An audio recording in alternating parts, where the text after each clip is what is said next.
Welcome and Sai Ram. Our conference begins. It's lovely to see you all, the Sai family. You know, we say Sai Ram to all of you to honor and acknowledge the infinite love within each one of us. So Sai Ram and welcome. This is going to be a very sacred and special 3 days. This conference right here in Dallas is the National Conference and Children's Festival here in Dallas-Fort Worth. Our mission is selfless love and divine transformation towards oneness. That is our theme.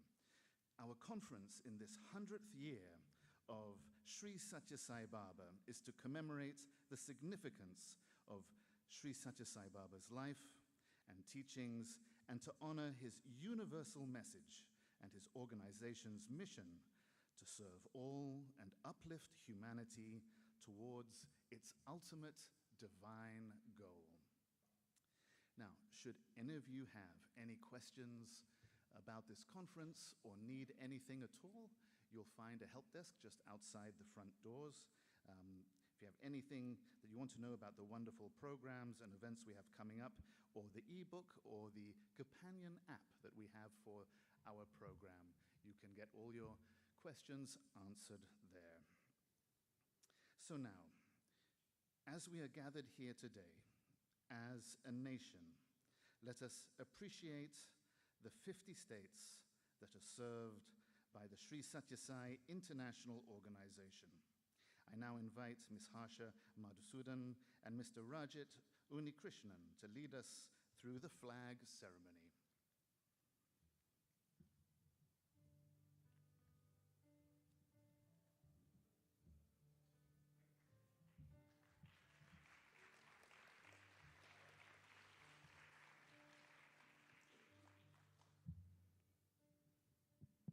Good morning and Sai Ram. I'm Harsha and I'm from Austin, Texas. Sai Ram. Good morning. I'm Rajit from Chicago, Illinois.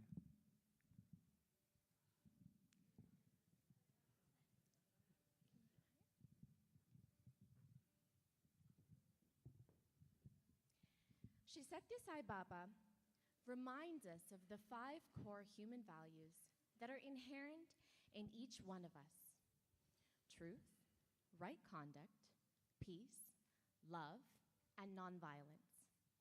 Today, as we welcome representation from all 50 states, we honor not only each state's unique motto and spirit, but also the shared values that connect us all. Through this flag ceremony, we celebrate the unity that shines through our nation's rich diversity. Before we begin today's ceremony, we'd like to take a moment to honor the land we are standing on. A land acknowledgement is a meaningful way to recognize the indigenous peoples who have cared for this land for generations, long before us and still today. We gratefully acknowledge the native peoples on whose ancestral homelands we gather, as well as the diverse and vibrant native communities who continue to make their home here today. And now, please welcome our 50 states presented by our Sai spiritual education students and young adults who are proud to represent their states and the values they've been learning and living.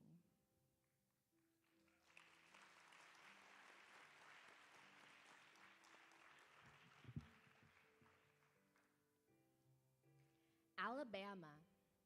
With its civil rights history, Alabama reminds us of right conduct by showing how brave acts of service can bring justice.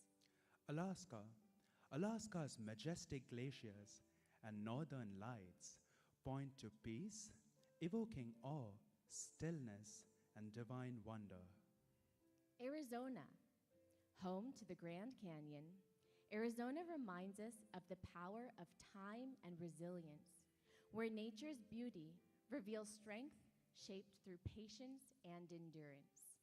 Arkansas, with its abundant natural springs and strong rural culture, Arkansas represents nurturing strength, where care for the land and each other sustains generations.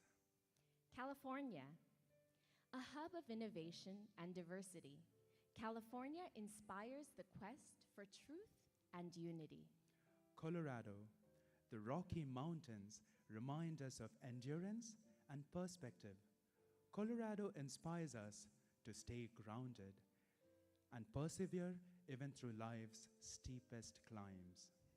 Connecticut, birthplace of early education, it honors right conduct through learning and perseverance. Delaware, it embodies initiative in unity, the courage to take the first step in righteousness, inspiring collective progress through righteous action. Florida, with its radiant sun and dedication to elders and communities in need, Florida embodies love expressed through cheerful, ongoing service. Georgia, rooted in a legacy of warmth, music, and resilience, Georgia exemplifies compassionate strength, where loving kindness meets tireless, selfless service. Hawaii, embraced by the vast ocean, Hawaii symbolizes harmony with nature and a life of righteousness. Idaho, its quiet valleys and majestic peaks resonate peace and harmony. Illinois, land of President Lincoln, Illinois reminds us of justice and unity guided by higher values. Indiana, as the crossroads of America, Indiana shows connection and purpose, reminding us that diverse journeys can meet in shared vision and progress. Iowa, with its fertile fields and strong communities, Iowa demonstrates service through stewardship. Kansas, with its open prairies and frontier past, Kansas conveys quiet strength, teaching us that steady effort and grounded values carry us far. Kentucky, known for its unity motto, it affirms brotherhood and harmony. Louisiana, a cultural tapestry of resilience and music, Louisiana celebrates joyful service. Maine, the guiding lighthouse of Maine, shines inner light and responsibility. Maryland, with its diverse landscapes, Maryland blends compassion with action. Massachusetts, as a cradle of liberty and higher learning, it calls us to truth and wisdom. Michigan, bordered by the Great Lakes, Michigan shows balance and resilience, reminding us how natural beauty and industry can shape a strong, adaptable spirit. Minnesota, known for its lakes and deep-rooted community spirit, Minnesota reveals thoughtfulness and integrity, where calm strength flows beneath quiet determination. Mississippi, birthplace of soul and blues, Mississippi transforms pain into expression and hardship into healing, showing the courage to love and uplift through heartfelt truth. Missouri, home to the Gateway Arch, Missouri symbolizes the opening of the heart toward unity, justice, and higher ideals, echoing truth and right conduct. Montana, Montana's wide skies and rugged beauty reminds us of freedom and fortitude, a state where vast space mirrors expansive possibility. Nebraska, with plains of equality, Nebraska stands for fairness and balance. Nevada, forged through mining towns and reinvention, Nevada demonstrates boldness and tenacity, where risk meets the strength to begin anew. New Hampshire, its motto, "Live free or die," embodies freedom guided by right conduct. New Jersey, as a crossroads of cultures, it exemplifies unity in diversity. New Mexico, with its sacred lands and enduring pueblos, New Mexico honors tradition, cultural resilience, and spiritual continuity. New York, a global city rooted in aspiration, New York upholds excellence in love and action. North Carolina, with the state motto, "To be rather than to seem," North Carolina embodies true authenticity and integrity. North Dakota, known for unity and faith, it symbolizes loyalty and devotion. Ohio, as a birthplace of inventors and civic leaders, Ohio stands for innovation and purpose, where practical vision leads to meaningful change. Oklahoma, known for the vast plains and the historic Route 66, Oklahoma teaches diligence and harmony, reminding us to journey steadily with unity and balanced effort. Oregon, Oregon's ancient forests and coastal cliffs evoke deep thought and independence, reminding us that nature and freedom often grow together. Pennsylvania, the keystone of our union, it radiates virtue and strength in unity. Rhode Island, as the smallest state, it whispers the largest hope, optimism, and trust. South Carolina, home to historic Charleston, it demonstrates endurance with grace, reminding us to remain steadfast and compassionate in service.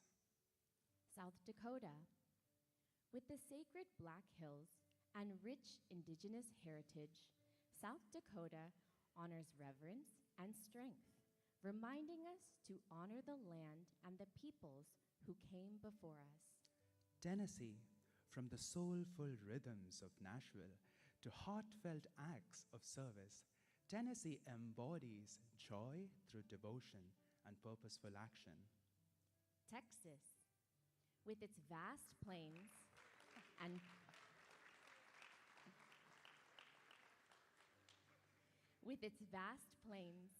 proud spirit of camaraderie, Texas represents brotherhood, courageous service, and loyalty, reminding us that unity in action is the heart of strength. Utah, known as the Beehive State, Utah stands for righteousness through collective service. Vermont, the first to abolish slavery, it embodies freedom grounded in justice and unity. Virginia, as the birthplace of America's first colony and many leaders, Virginia inspires justice, righteous courage, and faithful service, reminding us to lead with integrity and selfless love. Washington, with Mount Rainier's majestic peak rising above ancient evergreens, Washington symbolizes steadfast faith, inner stillness, and the harmony of nature and service, reminding us to climb ever higher in selfless love and spiritual growth. West Virginia, with mountaineer pride, it upholds self-reliance and inner freedom. Wisconsin, its motto, "Forward," signifies determined progress and truth. Wyoming, the equality state, honors justice, courage, and balance. 50 flags, 50 mottos, one shared spirit, the human values that unite us all. As these banners wave, let them remind us that no matter where we come from, our path is the same, towards truth, right conduct, peace, love, and nonviolence.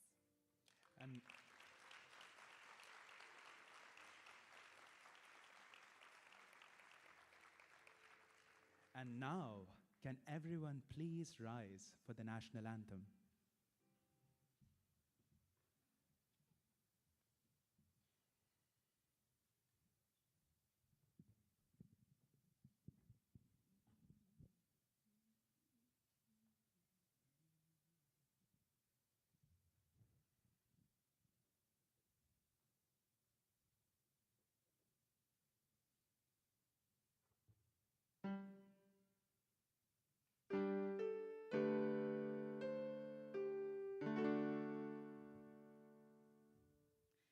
Oh, say, can you see by the dawn's early light what so proudly we hailed at the twilight's last gleaming, whose broad stripes and bright stars through the perilous fight o'er the ramparts we watched were so gallantly streaming, and the rockets' red glare, the bombs bursting in air, gave proof through the night that our flag was still there.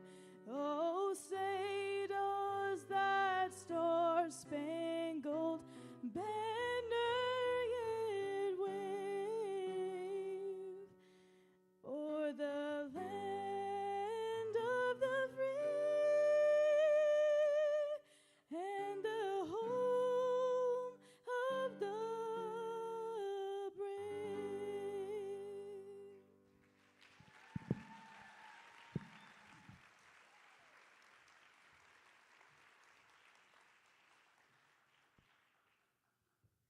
And now please be seated. Sai Ram. Sai Ram, have a great day.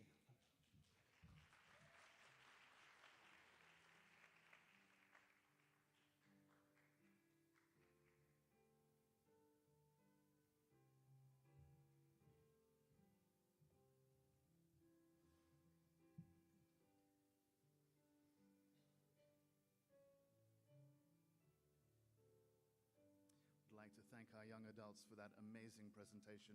Very, very nice.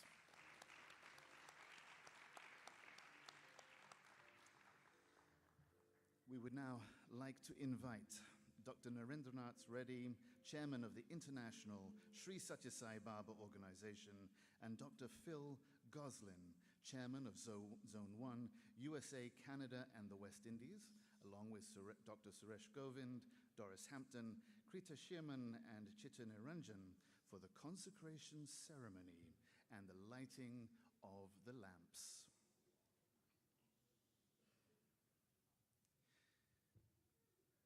The act of lighting a lamp signifies the invoking of the divine.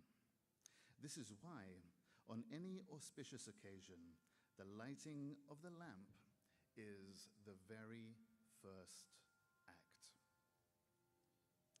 Now, most importantly, Sri Sathya Sai Baba talks about this as well.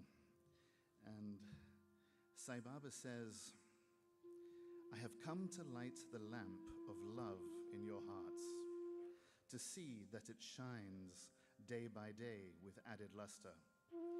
I have not come on behalf of any exclusive religion. I have not come on a mission of publicity for a sect or a creed or cause, nor have I come to collect followers for a doctrine. I have no plan to attract disciples or devotees into my fold or any fold. I have come to tell you of this unitary faith, this spiritual principle, this path of love, this virtue of love, this duty of love, this obligation of love. This was from Sai Baba's discourse, the 4th of July, 1968.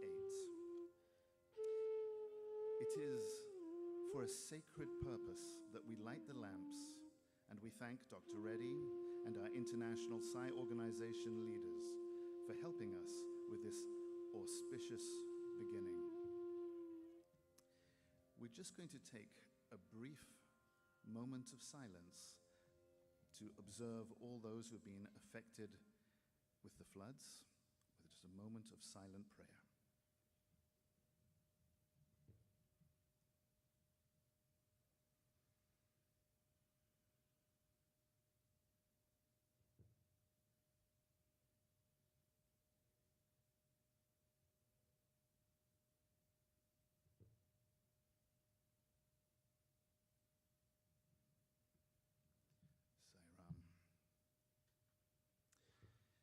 Okay, I would now like to invite our national president of the Sri Sathya Sai International Organization, USA.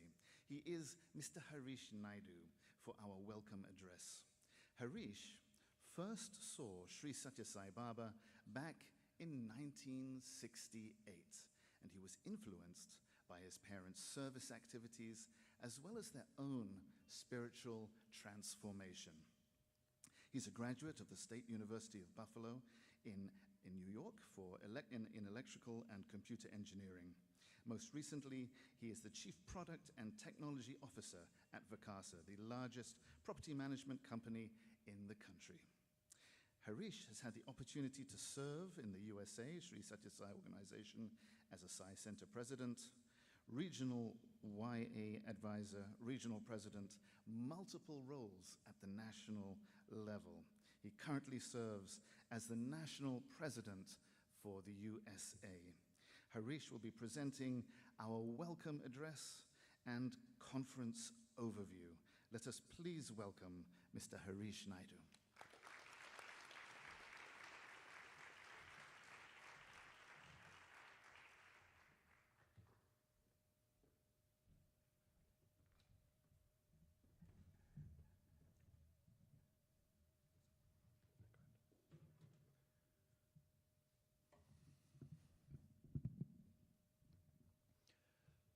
Dear brothers and sisters, elders, leaders and officers of the Sri Sathya Sai International Organization, and distinguished guests who have graciously accepted our invitation to be part of this conference.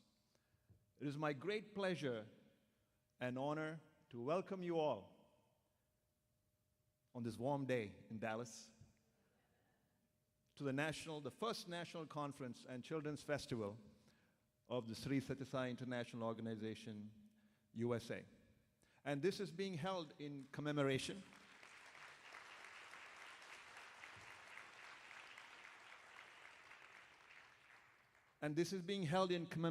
and honor of the 100th year of advent of Sri Sathya Sai Baba.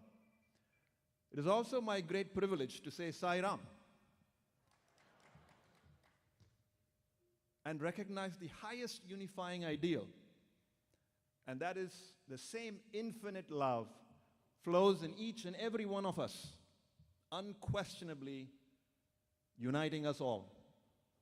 And that gives you a hint to that infinity sign, which is a significant symbol of infinite love and the 100th year of Advent.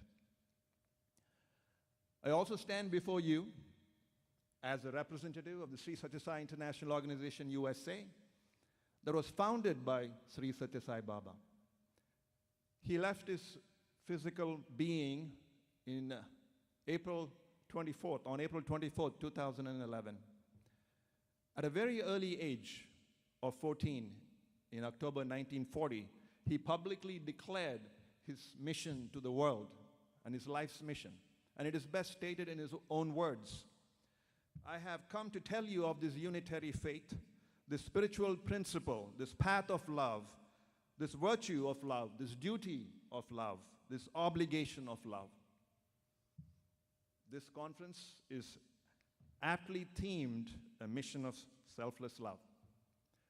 Sri Sathya Sai Baba demonstrated in practical and concrete terms the highest ideals of the 5 universal human values that were celebrated in the flag ceremony: truth, love, peace, right conduct, and non-violence. And these 5 values cut across religions, faith, caste, creeds, race, and they form the eternal core of his message, of his life's message. And Sathya Sai Baba was and continues to be an inspiration for millions the world over. The inspiration of his life, his example of selfless love and service, has resulted in the formation of almost 1,000 centers, Sathya Sai Baba centers, in 110 countries in the world outside India. And we are very blessed to have over 160 Sathya Sai Baba centers in the USA. The Sathya Sai Baba centers truly constitute a genuine spiritual movement. We're moving away from body consciousness and selfishness to God consciousness and selflessness. The members of the Sathya Sai Baba centers are united by a common bond, and that is love of God, and a common goal, that is spiritual growth and self-transformation.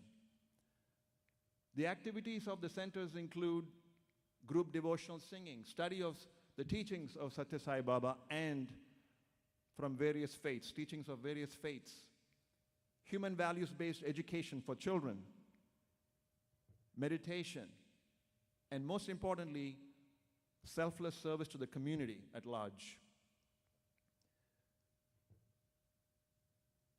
Friends, today we see in the world a lot of turmoil and unrest.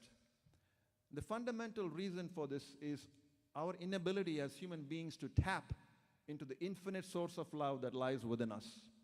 And Sathya Sai Baba says that the best way to harness this infinite love is to the practice of loving service. Hands that serve are holier than lips that pray, he keeps urging us again and again. We live in a world where brothers and sisters of different cultures, different faiths, different ethnicities, different backgrounds all live together. Our neighbor could be somebody from a different faith. Our co-worker could be someone from a different ethnicity. Our children's friends could be someone from a different cultural background. Seeing this unity in diversity is fundamental to harmonious living in this modern society. And I would like to share a quote from Sri Sathya Sai Baba which truly underlines this unity in diversity that we must recognize. Nations are many, but earth is one. Beings are many, but breath is one. Stars are many, but sky is one. Oceans are many, but water is one. Religions are many, but God is one. Jewels are many, but gold is one. Appearances are many, but reality is one. This practice of love and service and these human values that are enshrined deeply in all of us and also in all faiths are really a hint to the unity that we all strive for. Love sees no difference. Love seeks no reward. Love is universal, and God is represented as an embodiment of supreme love in all faiths. This afternoon's session will focus on this message. It is titled Path to Unity. Service rendered selflessly and with a sense of gratitude and humility is a powerful transformative force. It not only helps us connect with our innate sense of love, but also it helps us connect with divinity. Service definitely ensures that the person who's receiving it gets a lot of relief. But more importantly, it is only when it is rendered with a sense of kinship with the needy, only when we feel the pain of others as our own, and only when the act of service actually relieves the pain that is in us, that we can truly call it selfless. This sense of service is another fundamental focus of Sri Sathya Sai Baba's message and life. And I'd like to quote again from Sri Sathya Sai Baba. The core of the spiritual discipline of service is to see everyone as yourself and yourself in everyone. You are not doing service to others, you're doing service to yourself, to the God in you, the God who is equally present in others. All waves are on the same sea, are from the same sea, and are the same sea. Service teaches you to be firm in this knowledge. Service will also impress the unity of all mankind on the person doing service. Service can instill more intensely than any other activity the sense of the basic one. There can be no higher austerity, nothing more rewarding. We will explore this message of selfless service further in the morning session tomorrow. Sri Sathya Sai Baba says often, the only way for us to learn anything is to practice it. It's pretty obvious, isn't it? We can't learn swimming by reading a book. Spiritual learning is no different. Sathya Sai Baba urges us through his own example that the love that is within us must be manifested in thought, word, and deed. We must manifest these universal values in everything we do. He says that these values are innate. They are enshrined in our hearts. Pure and positive urges emanate from our heart. When the mind serves these urges, the mind becomes pure. When our words and actions serve such a pure mind, then surely and slowly we will be transformed. This practice of manifesting human values will be the focus of the afternoon session tomorrow. As we progress in our practice of these human values, as we engage in acts of selfless service, that stems from a very deep awareness that we are indeed embodiments of love, then differences based on religion, race, color, social status will vanish. Greed, prejudice, anger, jealousy, hatred, and other such negative qualities will not affect us. A reduction in human greed must manifest as a reduction in social inequalities. A reduction in human anger must manifest as more peace in society. Indeed, the fundamental solution to the transformation of society lies in our own self-transformation. The realization that we're all one must dawn upon us. And the concluding session of the conference on Sunday morning will focus on this subject. Sri Sathya Sai Baba used to say that everyone says, I want peace. If you eliminate the I, which is the ego and selfishness, and eliminate the want, which is desire, then what is left is peace. And the only way, my friends, the best way, to eliminate the selfishness and the desires that we have, the selfish desires that we have, is the practice of loving service. In essence, Sathya Sai Baba's message is love all and serve all. I pray that we all resolutely make progress in this practice of love. I'm once again grateful for the opportunity to welcome you all and share with you a message of love, service, and unity of all humankind, and welcome you to this national conference. This conference program is filled with inspiring speakers, workshops, panel discussions, devotional singing, and cultural programs. I hope all of you will have an uplifting conference and that it will encourage every one of us to intensify our practice of loving service to society. I would like to conclude with one final quote from Sri Sathya Sai Baba. There is only one religion, the religion of love. There is only one language, the language of the heart. There is only one caste, the caste of humanity. And there is only one God. He is omnipresent. Thank you all.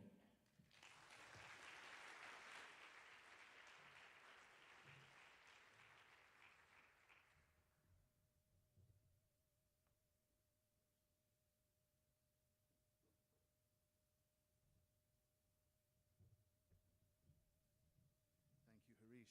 You very, very nicely highlighted Sai Baba's message of love, service, and unity for all mankind. In fact, when we think of Baba, our best form of gratitude to him for all his guidance and love, the best way we can express it is through selfless service. So what we're going to do now is actually show you a short video. It's from one of Baba's discourses, and it's titled, "How Can I Become Worthy of Service?"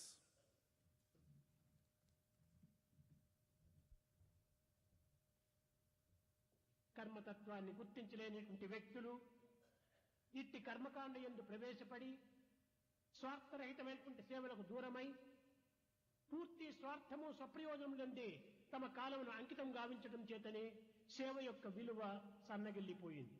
People who do not know the secret of work, entering into work and undertake work, and therefore the sanctity of action and work is spoiled.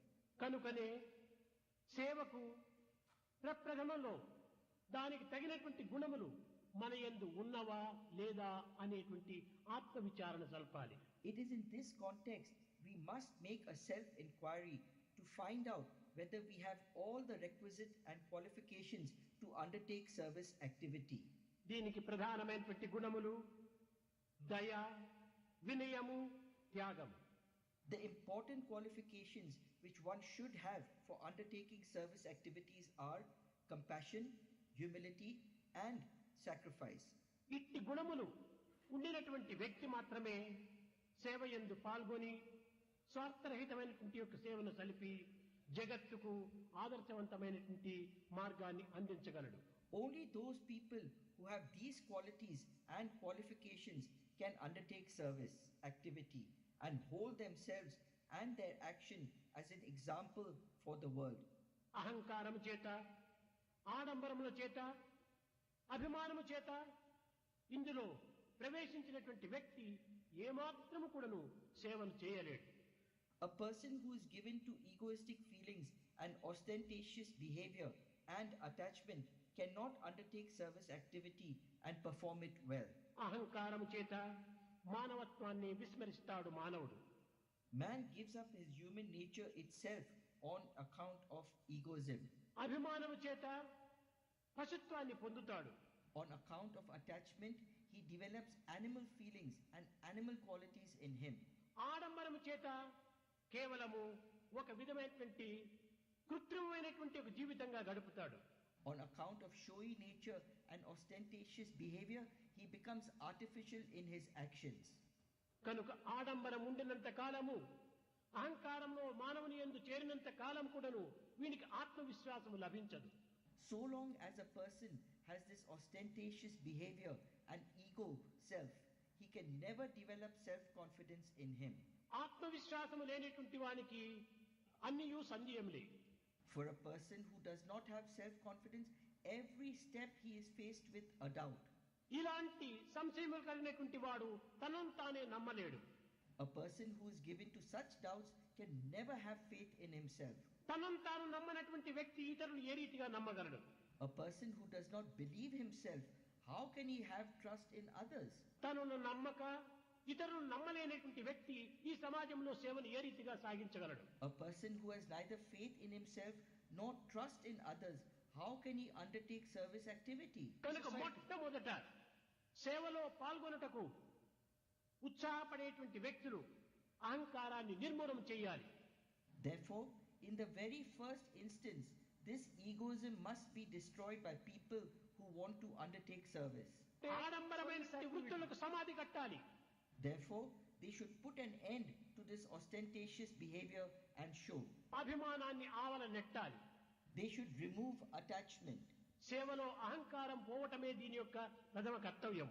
The very first instance, they should remove ego sense when undertaking service activity. అహంకారం పోయినప్పుడే వినయం ప్రాప్తిస్తుంది.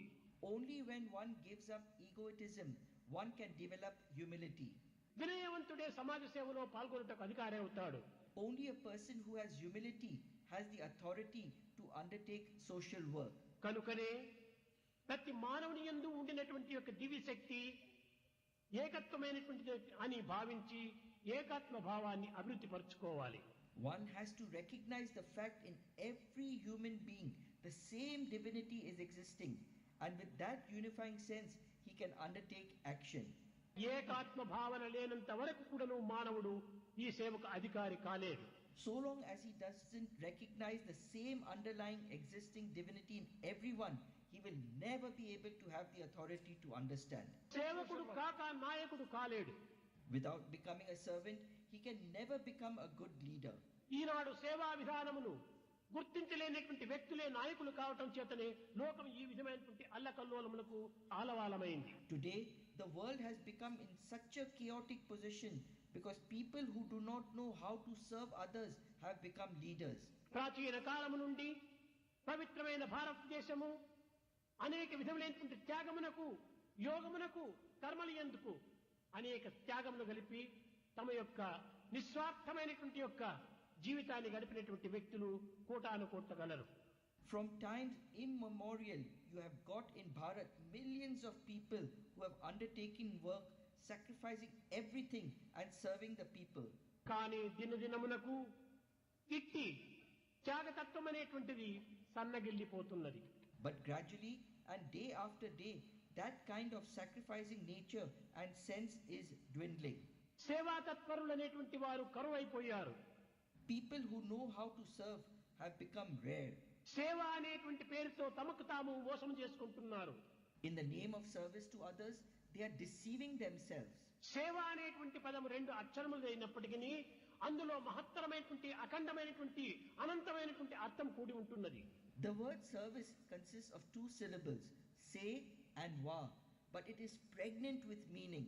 తనను తాను మరచి దైవత్వం యొక్క చింతను హృదయమునందు ప్రతిష్ఠింపజేసుకొని సర్వాత్మ భావం చేత సలిపినటువంటి క్రియలకే సేవ అని సార్థకం. Only such actions which are performed forgetting oneself entirely, recognizing the divinity in themselves and everyone, such actions alone can be called service. ఎవరికో పరులకు సేవ చేస్తున్నారనేటువంటి భావము మనలో ఏమాత్రము ఉండరాదు. We should never have the feeling that we are serving someone else. సర్వకర్మ భగవత్ ప్రీత్యార్థమనేటువంటి యొక్క భావము చేత, త్యాగము చేత సేవను సల్పాలి. With a feeling that everything is offered as an offering at the lotus feet, one has to undertake service activity.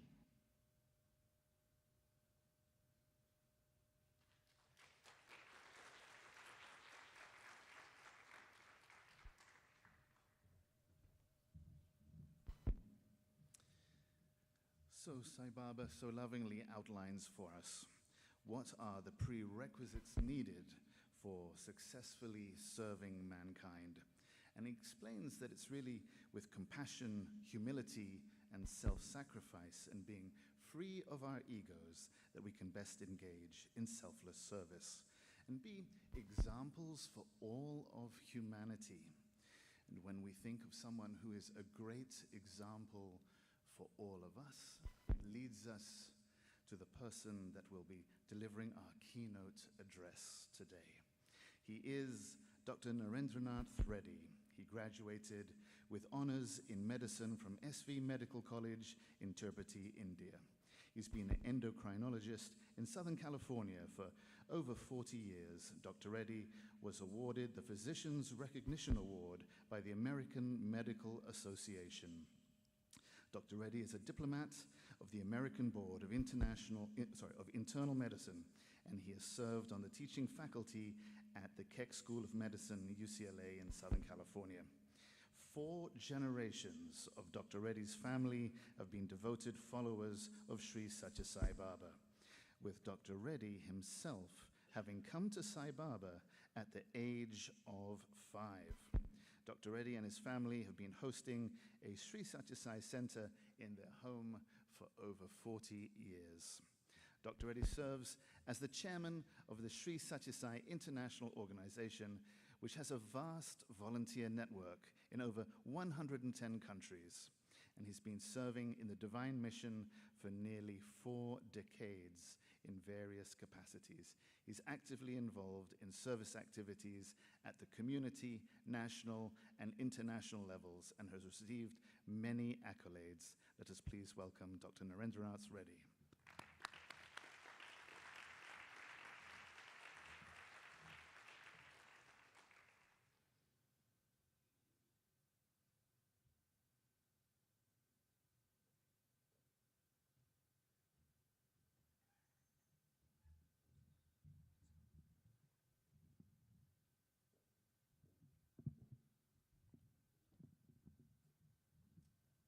With love, reverence, and gratitude, I offer my prayerful pranams at the divine lotus feet of our omnipresent Lord Bhagavan Sri Sathya Sai Baba. Dear brothers and sisters, loving Sai Ram to all of you. Greetings of love and peace to all of you. Yesterday we celebrated the Guru Purnima Day in Dallas Center. It was a wonderful experience of love and friendship. And Lord Jesus said in the Bible, wherever two or more people are gathered, His presence is there. And Bhagavan Sri Sathya Sai Baba said, wherever devotees gather in His name and sing His glories or do His work, He is there. So that is what we are doing. All of us love Swami, do His works. So wherever His glories are sung, His work is done, He is present. So let us feel He is with us. So that is why in the omnipresence of God, don't confine God to Mecca, Jerusalem, Bethlehem, Kashi, Vatican, or any. He is omnipresent. He is in Dallas, Los Angeles, St. Petersburg, Buenos Aires, or anywhere in the world. We should have that conviction He is with us. God is not only in heaven, so don't keep Him away. He is with us, inside us, above us, below us. That should be the conviction we should have. And the theme is beautiful. This is the foundational concepts of Bhagavan Sri Sathya Sai Baba teachings.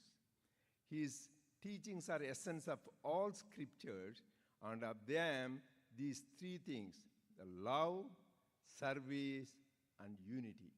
They are the fundamental concepts, foundational concepts, that the basic tenets of his Swami's teachings. So just I will briefly touch because of the time limitation, otherwise you can go on and on.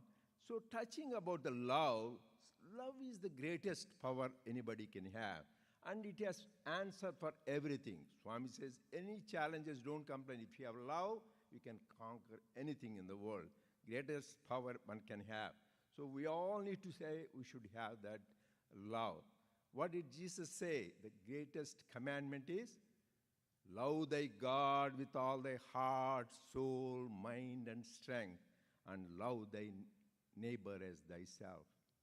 And what did St. Paul in his letter to Corinthians says, you may have a faith to say the mountains to move, it may move, but without love, it is no use. You may talk in various languages, you may be a great scholar, you may do prophecy, but without love, it is of no good.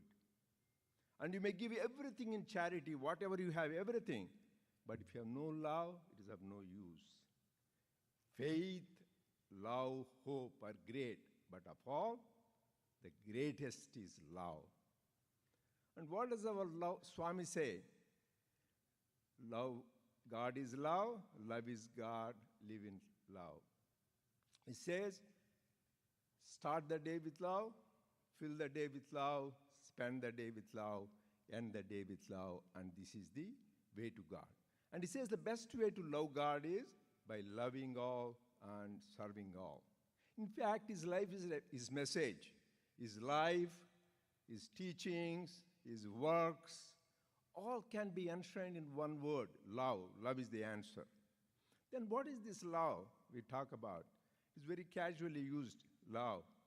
We are talking about divine love, which is pure, which is unconditional, which is selfless, which is never changing. In contrast to worldly love, we have relationship, it changes time to time, it is conditional, it is impure, and selfish. So that is what we should say, whether we really have divine love. That is what is really gives us peace. We should know what is divine love, what says. Because people talk, I love you. I remember one of our friends, she was talking to her daughter. She was arguing, and finally she says, oh, Johnny, I love you, and she bangs the phone. You're talking about love. It shows your gestures. You are so rude, and you're banging the phone. How can it be love? So we need to have that consistency. So that is what Swami says. You should. That is pure love is unconditional, selfless love.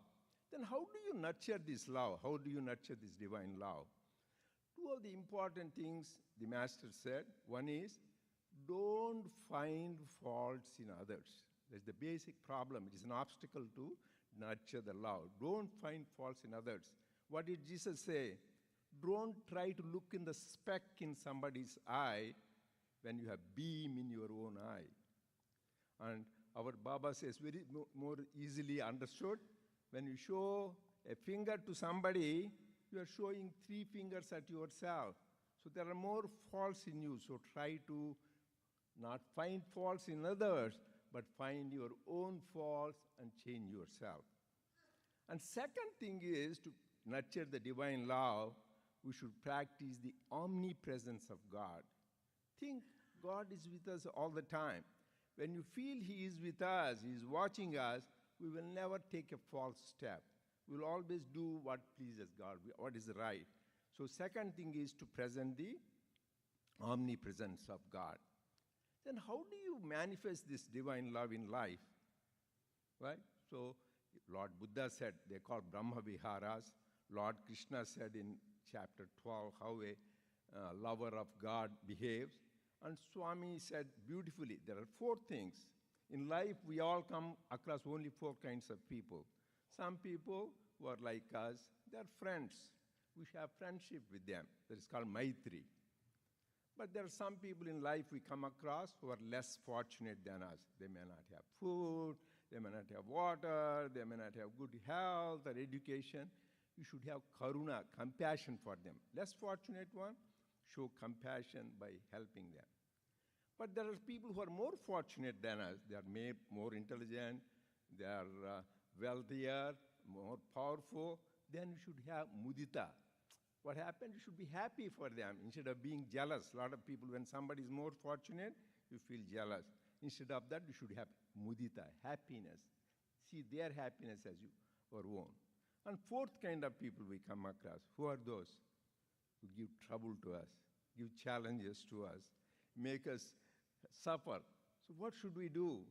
Lord Buddha said, upekha. That means, and Swami said, indifference, upeksha. That means ignore, don't take it too seriously. But the higher than that, there is one level. So don't be bothered with them, stay away. Even for them, send loving thoughts. That's what Jesus said. It is not great if you love your friends and family. Love thy enemies. That is the thing. So this is the attitude, how you manifest this love in life. And how do you know that we are having divine love? Proof of rain is wetness of the ground. Proof we live in divine love is we are always happy. Swami says ABC, always be cheerful. Don't put a long face. Don't radiate sadness around. Radiate joy around. Be happy, make others happy. And second thing is, you have peaceful life. As Jesus said, what kind of peace? Peace that passeth understanding. The supreme peace, prashanti. That is what we will experience. This is what love is. That is why love is the underlying basis of all the 5 human values they talked about. Love in this action is the right conduct. Love in feeling is peace. Love in understanding is non-violence. Love in thought and word is truth. So underlying principle is love. If you practice love, all other values are automatically practiced. So our life should be living in love. Then you have another topic next is service. Selfless service. Service is nothing but love in action. The same love, you make it tangible, make people feel it action. And what did Jesus said? When you serve the least of your brethren, you are serving me. And what did Swami say? Service to man is service to God. And already somebody said, the hands that serve are holier than the lips that pray. So the service is emphasized very much by Bhagavan Baba, by his own example, and in the organization he founded 60 years ago. So this service, but what is service? We all know what service you will be seeing soon. what the wonderful service activities done by our members, volunteers, officers in 110 countries. We give food. We have given 250 tons of food in Madagascar and countries in Africa, giving food to the hungry, giving water to the thirsty, providing shelter to the people, giving education and health care to the people who are in need. These are all the wonderful service. But don't confine it to that. Baba said, when you smile at somebody, there is a service. You are making anything which makes somebody happy. Giving a smile and nice gestures. All this, giving a pat, hey, you did a good job. All this is also service. And the greatest service is a prayer. Samasta loka sukhino bhavantu. May all the people be happy, not just your fellow human beings. You pray for the peace and happiness of the animals, the plants, the insects, birds, planets, galaxies, the whole universe. You embrace everything. That is why it says, not just for people translate, may all the human beings happy. No, it is not only the human beings. Samasta loka means all worlds. It encompasses living, non-living beings, planets, galaxies, the whole universe. That is the kind of love we should have embraced. But this service, Swami says, as I said, loving words, I can tell you one thing. We think it's words. Words make a big difference. When I was practicing, I had a patient who had thyroid problem. They get usually emotional and agitated. So she came to me that day. She was very much crying, and I comforted her, gave her, adjusted the medicine. Then she said, I said, why you are so agitated? She said her mother was dying of a terminal cancer, and she's in hospice. She may die any time. Then after, when I was leaving, I said, don't worry, be happy. Like what Swami says, don't worry, be happy. Then she didn't show up for 6 months. I thought probably she was upset with me. I thought I was probably callous. But after 6 months, she comes back, gives me a hat with embroidered, don't worry, be happy. I said, what is it? You didn't show up. Because you said that, I told my mother, dying mother, she said she liked it so much, she embroidered on the hats and gave it to other dying patients. And when she died, she told her daughter, take up this project. If you, in my memory, continue to do that. Just a kind words make big difference. Another thing is, Swami said beautifully in the discourse, we all do service, but attitude of gratitude. Be grateful to the person who is served. It is an opportunity God has given us.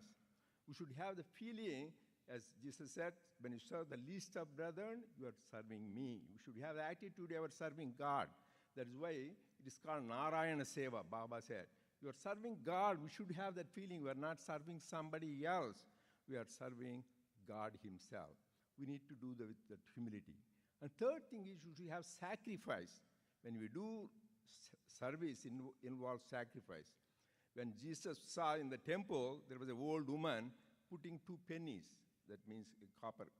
Just 2 pennies in the treasury of the temple. And Jesus says, turns around, she gave more than everybody else. People are putting so much money, gold, diamonds. She gave only two coins. Then said, people gave part of their wealth, but she gave what all she had. And we have so many good people in our organization. I can share one devotee. Some of you know him. He passed away. He's no more. His name is James Johnson. He's an African-American. He comes from Cleveland, Ohio. So this man was living on Social Security. He didn't even have a car to even take care of the grocery. People used to drive him around because he's a wonderful devotee. So 1991, Baba started the super specialty hospital, giving care to all the people, even including the cardiac surgery free of cost. And then there, in the stadium, they announced the donors' names. They announced many people who gave millions of dollars. Then they announced this James Johnson gave $100,000. People in the audience were surprised, shocked. This man, didn't even have a car, no place to live. How can he give $100,000? So then when they came back, they asked, hey, James, I heard you gave 100,000. He didn't want anybody to know. As Jesus said, let not your left hand know what your right hand does. That is the sacrifice. Then they came to know, where did you get this 100,000? He was serving his sister who was dying of cancer. When she was dying, she bequeathed her estate, which was worth about 100,000.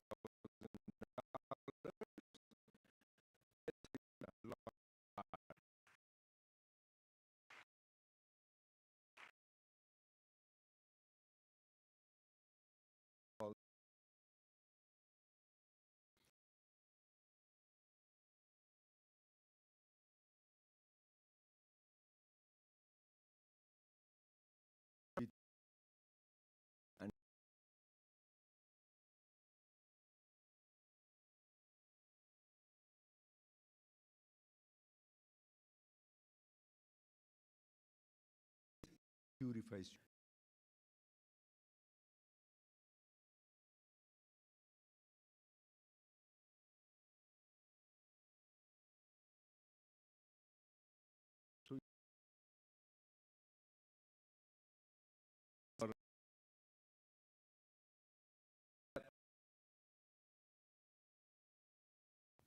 So the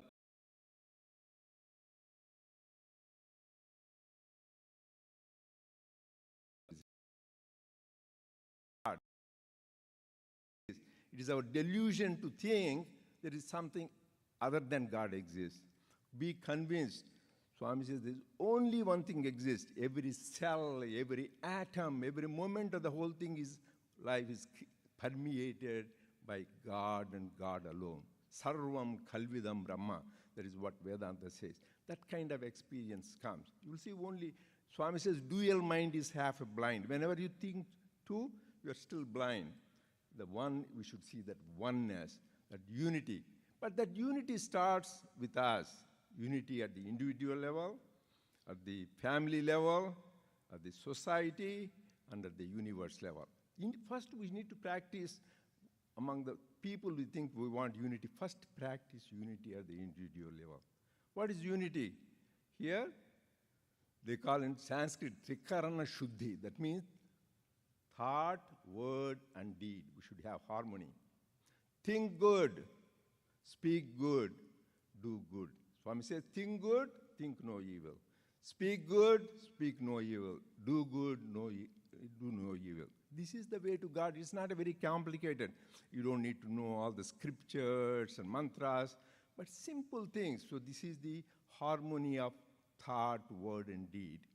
So if we practice that, then we will have next level of the harmony in the family. There are so many broken families in the world. That is why Swami says harmony in the family. Family is the foundation unit of society. So if we have family's harmony, then the society will be happy. What did Swami say for that? Because Harish told my two quotes which I was thinking of using.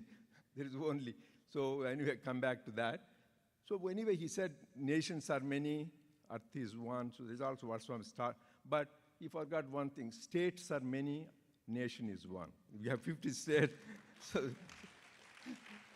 here we all march past it. So you see that unity in thing. That is what. So what did Swami say? When there is righteousness in the heart, beauty in character. People say, oh, what a beautiful character. When there is a beauty in character, there is harmony in the family. When there is a harmony in the family, there is order in the nation. When there is order in the nation, there is. With that kind of unity we need to practice. And already we talked about everything underlying is the same thing. So then we need to, when we see that, we not only respect and love our fellow beings, but the animals, the plants, the nature, you know, all the natural disasters happening, whether fires in Los Angeles area, here the floods, earthquakes, all that is because of man's greed and not revering the nature. So the more you revere nature, serve the nature, that is why we have this massive tree planting, millions of trees we want to do, and then use the alternate fuels. So just always be conscious Mother Earth has given so much. So that is why it is called mother. So you respect your mother. So we do that, and then we experience that unity in the society. So during these 3 days, let us dive deep. Just I touched basic things. On each topic, we can go for the whole day, but there are other speakers who will be dilating on this for the rest of the 3 days on love, service, and unity, which leads to oneness. So unity is among individual society, but oneness is only God. When you experience, Swami says, Unnadokkate Daivambu Yannatikini. Swami says, only one thing exists, that is God. Everything else is a delusion, your imagination, the nature, people. See that, but see through them. That's what Swami, see through and sees only divinity. That is, we need to practice that, and we will realize that. I pray to Swami to bless all of us so that we love unconditionally, selflessly. Jai Sai Ram.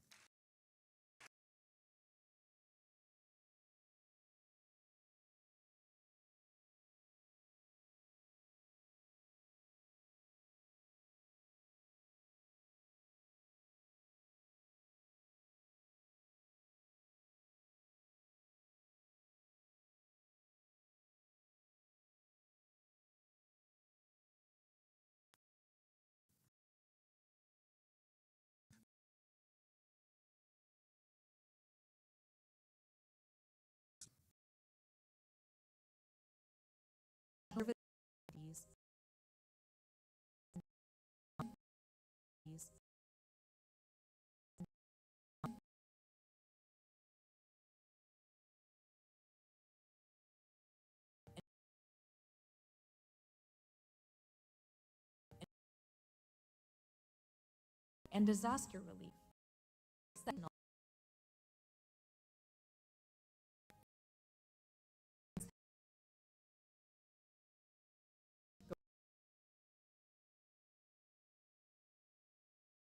Recognized by the Fraser Institute. The Fraser Institute. 100,000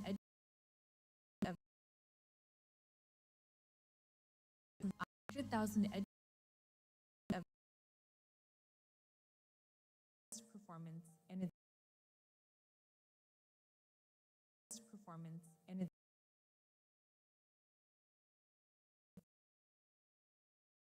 work in developing values-based education in Brazil since 1993, with special emphasis on supporting underprivileged families.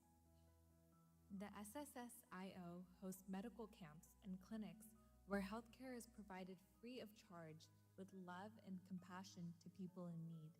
Services include preventative screenings and even cataract surgeries, such as this ongoing project in Sri Lanka and Paraguay. And in Fiji, medical services are brought to thousands of patients every single year.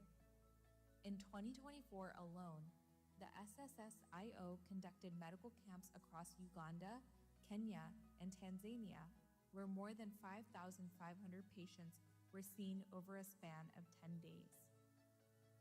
Whenever natural disasters occur, such as earthquakes, hurricanes, or floods, the volunteers of the SSSIO immediately spring into action in many countries like Haiti, the Philippines, the US, Ecuador, Nepal, and India to provide relief such as food, water, shelter, medical, and educational services to the affected communities. Currently, thousands of initiatives related to food distribution, care for the elderly, and support for various underserved communities are taking place in almost every SSSIO-USA center around the world. Recently in Africa, nearly 240 tons of food were distributed to communities left in extreme need as a result of the COVID pandemic. In the US, SSSIO members partner in the Tiny Homes Project with the goal to end homelessness in the Seattle area by 2025 by housing the homeless population in transitional villages made up of 100 square foot homes.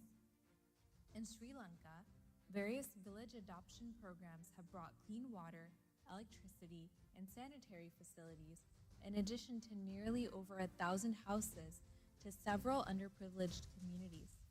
And in Europe, SSSIO volunteers join hands in the distribution of food, essential supplies, and medications to refugees and those displaced by war, with special care for orphanages. In addition, hundreds of communities around the world have been adopted by the SSSIO for ongoing service to those in need. The SSSIO has also launched numerous green initiatives worldwide. Projects include alternative and renewable energy such as solar and wind, gardening to distribute food across communities, numerous cleaning up projects for areas such as beaches, rivers, and parks, reforestation efforts via tree plantings on a massive scale, with the goal of planting 1 million trees by the end of 2025.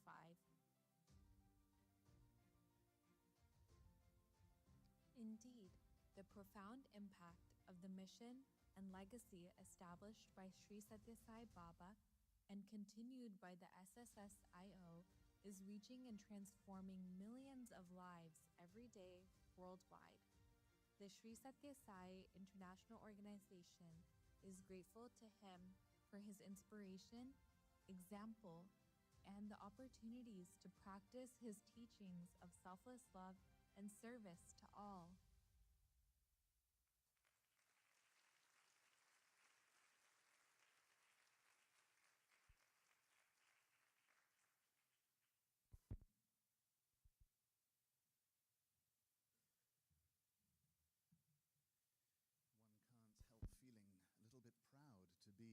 In such an organization that carries his name. Selfless service to mankind is one of the hallmarks of the International Sri Sathya Sai organization, not to mention the central teaching of Sri Sathya Sai Baba. And it appears that we have caught the attention of a member of the House of Congress. He would like to personally congratulate and acknowledge what we do. He is Congressman Suhas Subramaniam. Congressman Suhas Subramaniam represents Virginia's 10th Congressional District. Earning his JD from Northwestern University, he previously worked as a lawyer, dedicating his career to improving health, safety, and prosperity for every American. Suhas has passed landmark legislation to lower the costs of tolls, utility bills, and prescription drugs. He's also co-founded a caucus dedicated to bipartisanship and passed bipartisan bills to improve K-12 education, also to lower taxes and address gun safety. He and his wife, Miranda Peña Subramaniam, live with their 2 daughters in Virginia, where he has served in the community as a volunteer firefighter and an EMT with the Loudoun Medical Reserve Corps. He is no stranger when it comes to serving mankind. Here now is Congressman Subramaniam. Hey everyone, this is Congressman Suhas Subramaniam. I really wish I could be there in person, but I'm so glad this conference is happening. Congratulations to the SSSIO-USA group on the first ever conference. It's so exciting, and I know this year's theme is Sathya Sai, a mission of selflessness and love. So I'm really appreciative of all that you're doing for communities across the country and across the world. And I know that SSSIO does critical work to provide healthcare, humanitarian assistance, and education to communities around the world. So thank you for what you do to promote unity and service in our society, and I'm looking forward to working together, hopefully for many years to come. And come visit me on Capitol Hill in DC. I'll host you in this office right here. Thank you again.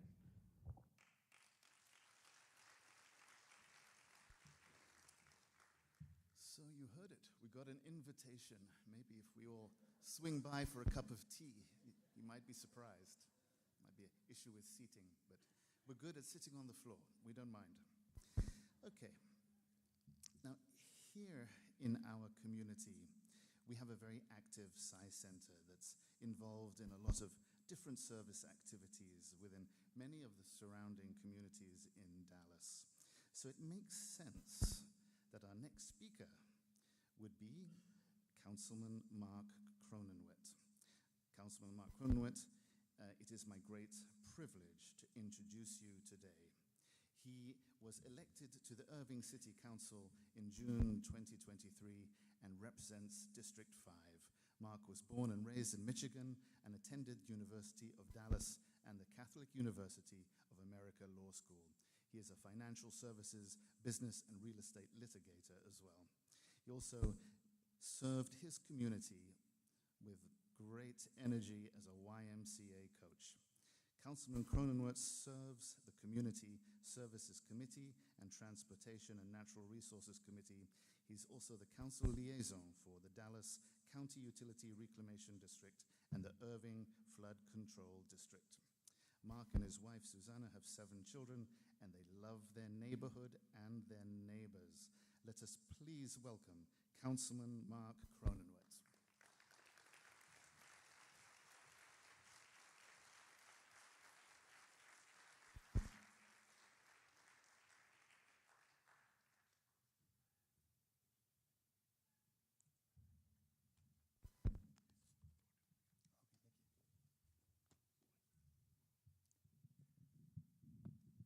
Good morning, everybody.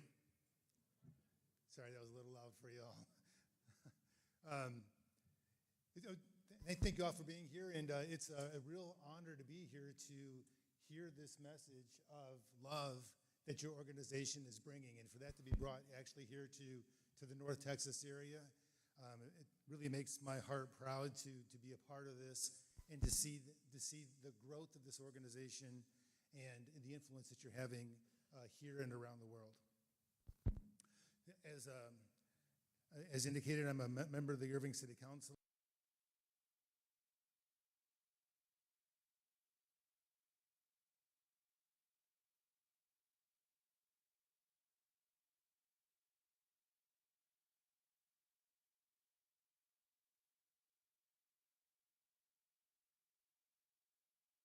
We're very happy for that. Our mayor, Rick Stouffer, wished to be here today with you all to participate in this event, but he's attending the funeral for a friend, Randall Dean. Now, I'm going to say a few things about your organization and about Texas. The mission of the SSIO to promote the practice of love, selfless service, and spiritual discipline is something that deeply resonates, not just with people of faith, but with anyone who believes in the power of compassion and the importance of community. That's why I'm serving on the Irving City Council, to give back to my community.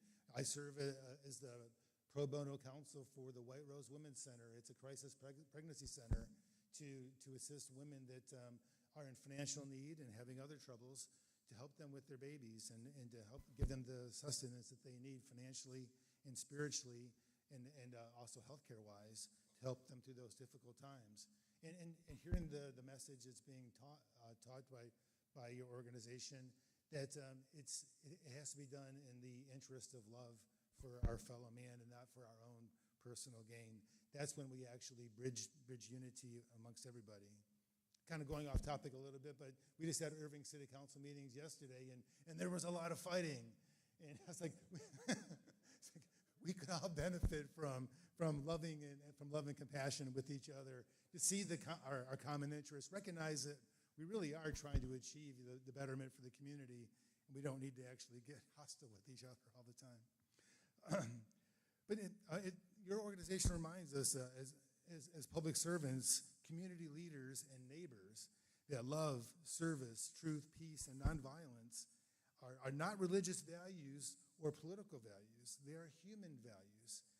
And when these are practiced sincerely, they build strong communities.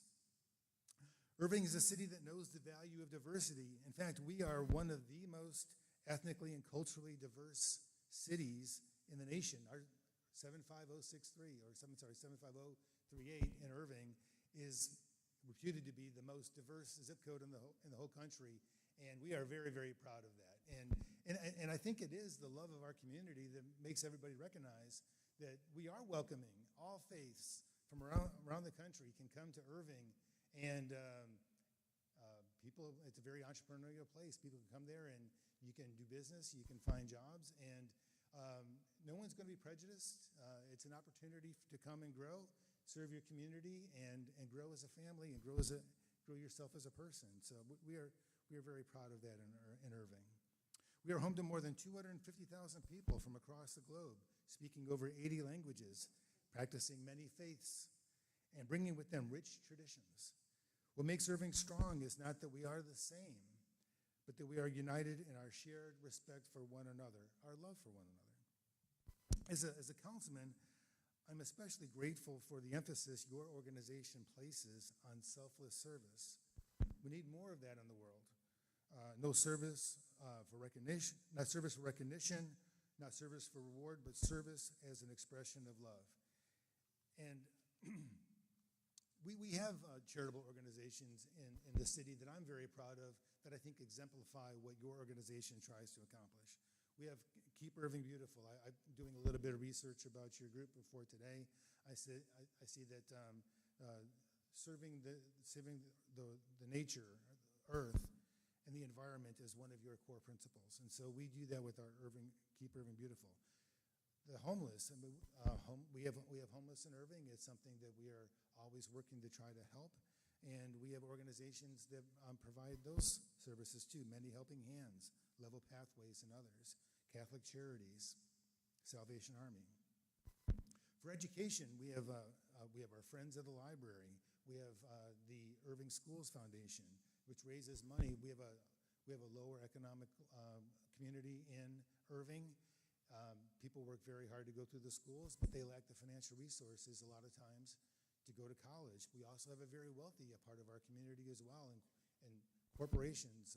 We like to call ourselves the headquarters of headquarters because of all the corporations that are based there. And money is raised to help these families and these children to advance themselves in education by giving them scholarship money to go on and go to school. We recognize our past with the Heritage Society. We have people that volunteer their time to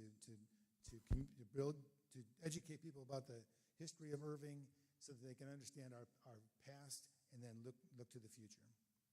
Then, particular organizations and members of our community that are familiar with yours, Chan and Sarika Patel. If you drive down Highway 183, if you go down to the South Airport entrance, maybe I'm turned around, but and then go into Dallas, you'll see Baylor Hospital on the south side of the freeway, and you'll see their names at the hospital there. They gave millions of dollars to improve that facility. It was in great need of repair and replenishment, and the Patels came forward and did that. Their son, Sushil, was a big donor of Great Hearts Irving, which is a new school.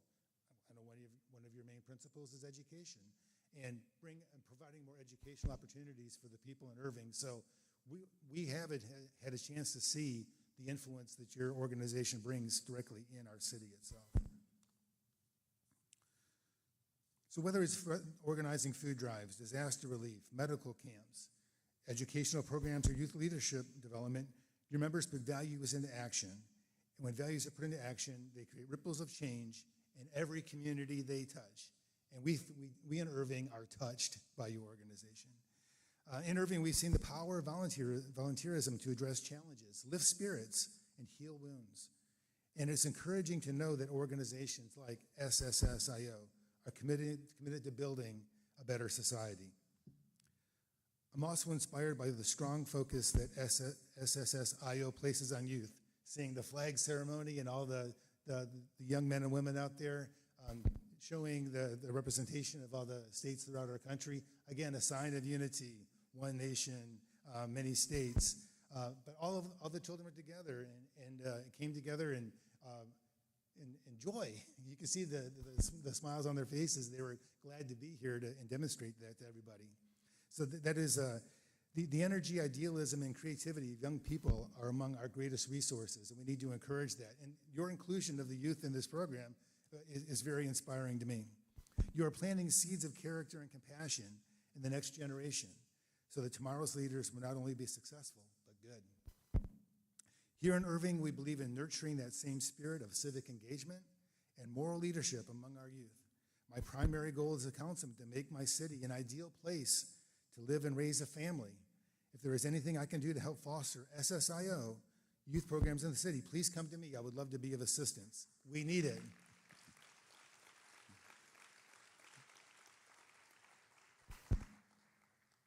Again, thank you for allowing me to be a part of this commemoration of Sri Sathya Sai Baba's life and teachings in anticipation of his centennial birthday. I join each of you in a desire to uplift our community, uplift all of humanity through selfless, humble service. I look forward to working with you for the mission, to further the mission of SSSIO. Thank you all very much.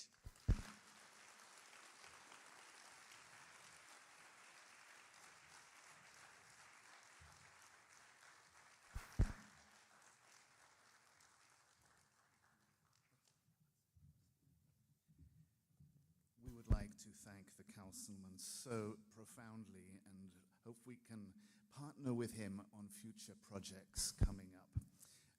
We have a small token of our appreciation that we would like to give you.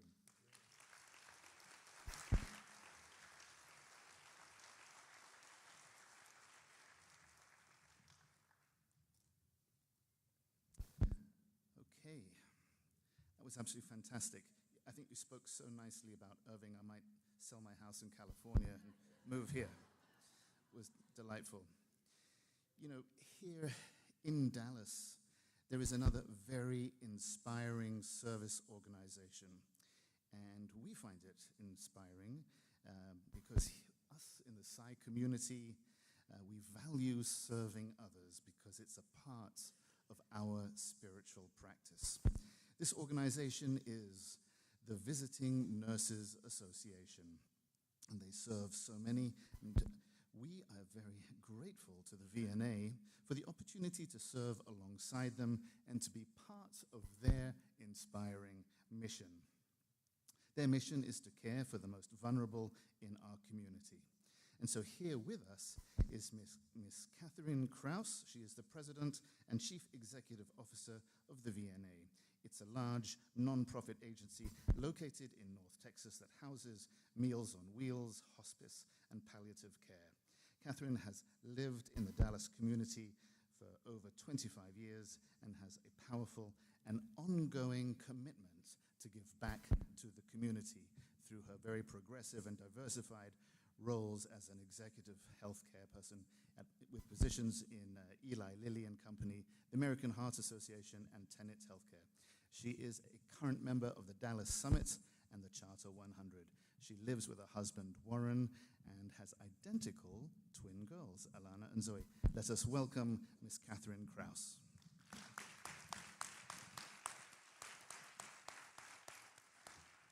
Good morning. It's an honor to be with you today on behalf of the Visiting Nurse Association, Meals on Wheels. And I also want to thank the city of Irving because they have funded to a great extent our community health workers and also meals in the Irving area, so thank you. I know that you are individually very involved and focused on serving your community, strengthening your community, and I hope I have the perfect service opportunity for you today because there are thousands of Meals on Wheels across the country that you can become involved in. How many are involved in Meals on Wheels locally in your community? So a large amount. So I hope that what I have to share with you today might inspire you, as you've inspired me with maybe a little reset on the love all, serve all, because sometimes that's not so easy on a daily basis, but to wake up and start the day with you all is a wonderful way to try and do a reset with what we are dealing with in our country today. So there are over 5,000 Meals on Wheels across the country. We're all individual nonprofits, and I think some of that, the way it started in this country back in the late 50s, early 60s, is because food safety, you can only deliver so many, so far. So I think for food safety reasons, I think it started out that way. Our organization, Visiting Nurse Association, started in 1934, and the board of directors, we're a nonprofit, decided to adopt the Meals on Wheels that had started back in the 70s, and they were doing 200 meals a day, and we took it over from the Women's Council. Now we're doing over 5,000 meals a day. But across the country last year, those 5,000 Meals on Wheels, they served 2.2 million seniors, 250 million meals.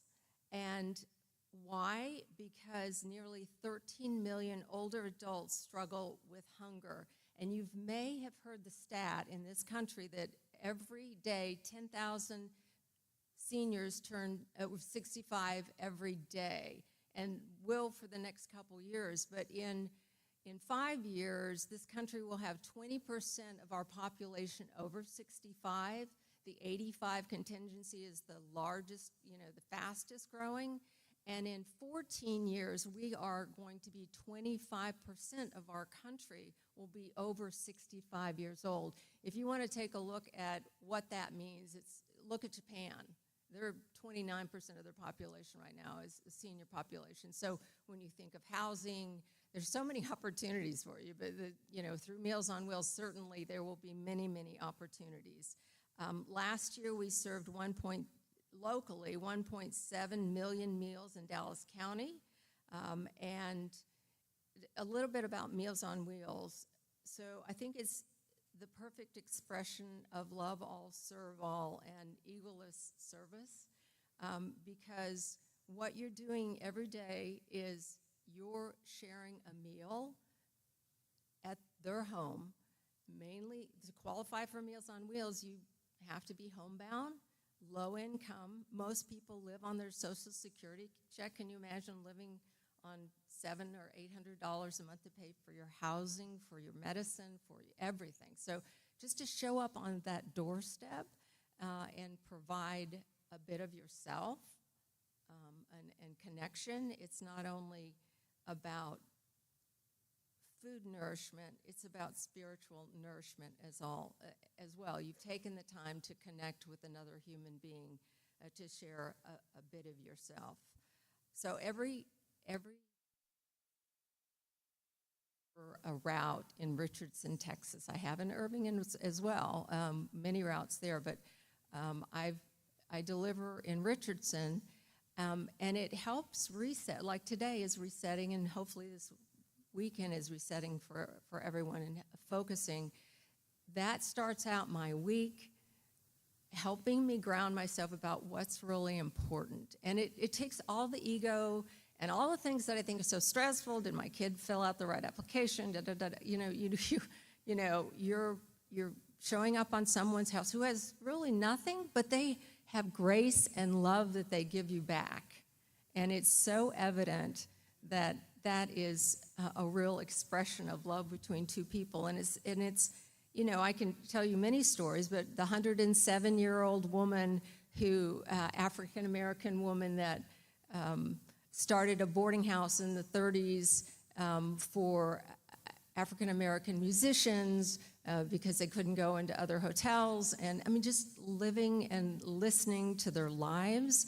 Or this last Monday, talking to a grandmother who was worried sick that their grandchild is going to be, supposedly in South Texas at one of the camps. And so she said, but it's not my decision. And it's like, yeah, I know. So, but Meals on Wheels is also more than a meal and more than even the spiritual nourishment. It's a safety net. So you're showing up every day for someone that's isolated. So let me share a situation that happened with one of my Meals on Wheels recipients. So she was an accountant, for her entire life, lives alone, very functional, never went to the doctor. But one morning, she didn't answer the door. Lunchtime, she didn't answer the door. So, which is really unusual. So knock, knock, knock. So, but you could hear something. And so called her emergency contact, which was her daughter, and she said, the key is in the back, go and open the back door and come in the back. And this woman had fallen the night before, spent the night on the floor, fallen and couldn't get up. I know that sounds like a cliche, but it's a reality. And that's not the only thing that's ever happened or that we've been able to help that person. So we let ourselves in, and we basically called an ambulance, and she is in a rehab as we speak. But I think our missions are very aligned, our goals. Just to be part of that is, I hope you'll become involved with us. If you could switch to the next slide, I want to talk about our actual partnership. There's one with, yeah, there we are. So as you can tell, we're having a blast. And so we have been connected with the local organization, Dallas Sci Center, we were talking about, it's like, I've been with the VNA 15 years. I think it's been over 30, maybe even 40 years. I don't know how it got started, but thank goodness for that, because what happens, we deliver every day, but on big holidays, all the families come out. On a daily basis, about 50% of the meals are delivered by volunteers, and then the rest are by paid staff, because that's a lot of meals, 5,000 meals. So on Christmas, Thanksgiving, and on Christmas specifically, the center comes out with hundreds of volunteers to basically, they organize the whole event with us, and it's, as my husband said, it's precision in action, and it's very, very organized, very organized. And so we have thousands of, it's all volunteers that show up to pick up the meals and deliver, but you all basically organize it, and then you put the meals in the car, and we have a bag of toiletries and goodies that go out to the folks as well. And so in the morning, it starts out with a lovely prayer circle, and then we get really busy for hours. We have media there all day long, and it is it's a blast. And it's also, I wish some of you all could talk, because I think it's, obviously, if it's almost 40 years, I think I think it will continue. And so I think it's a wonderful way to talk about a mutually beneficial partnership. So I don't know whether you can volunteer locally or whether you can create. I mean, you can do this on your lunch break. You could do it over holidays. You can have your organization connect with your local Meals on Wheels. We're in desperate need of volunteers all the time. So there's lots of opportunity there. So I want to talk about a full circle moment as I close, because I was so moved when this happened. So as you heard, that VNA is not just Meals on Wheels, it's hospice. We're the oldest hospice organization in Dallas, and we take care of and give comfort to those who are passing away, dying, and in their last days of life. Sometimes, it can be 6 months, sometimes it can be a week. But one of the young ladies, again, it's for all ages. We kind of limited the youth sometimes because they were running around with cars. We were worried something would happen. But, older kids come. But over the years, there was one of the kids that was running around and doing the service opportunities and just full of life, just loved her. And she's stuck in my mind forever. So last year, we have a hospice fellowship program in partnership with the local UT Southwestern. Our medical physician basically manages that because she's part-time over there as well. So this young kid is now a doctor. She went to medical school, and she came back, and she's doing a fellowship to learn how to serve those who are on hospice. And so that's not her specialty, but she's doing it as a way to continue to serve others. So I love when you hear the resumes of volunteers. It's like, and I did this, and I did this. It's like you feel like, wow, I've got to do so much more. So you have inspired me to do that, and I hope I've been, given you some thoughts about perhaps looking into your local organization to help love all and serve all. You see, a whole breadth and depth of your community. Thank you so much.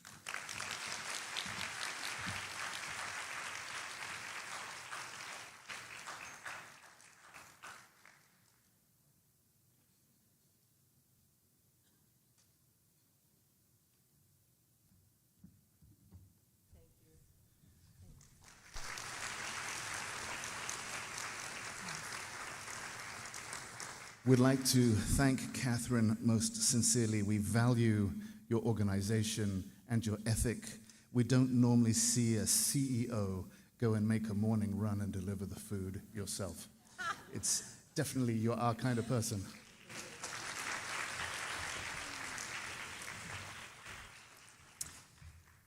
Okay, we're about to take a short break, but just before we do, we're going to change gears just briefly.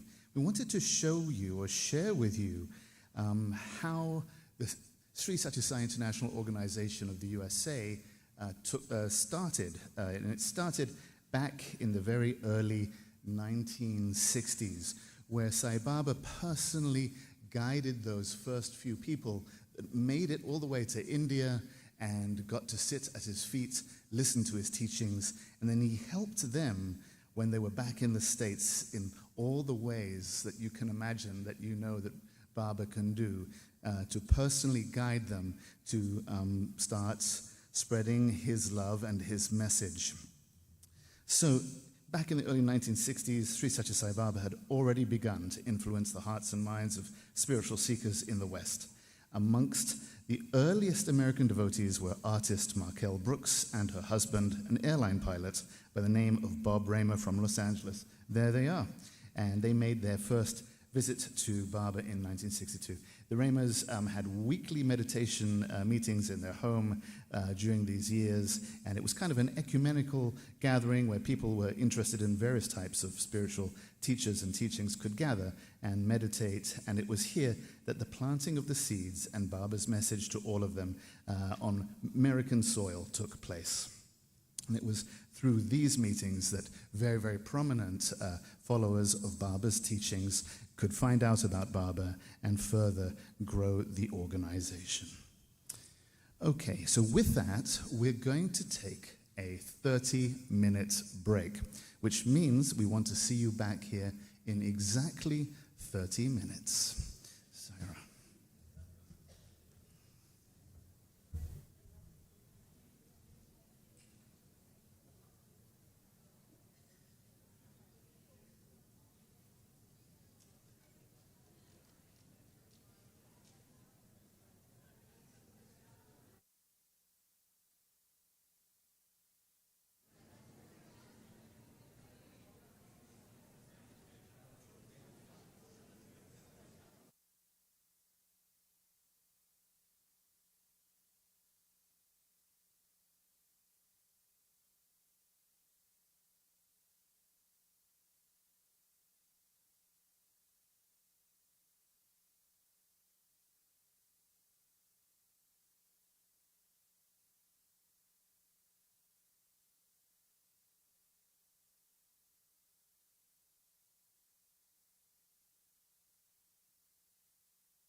Saram, Saram.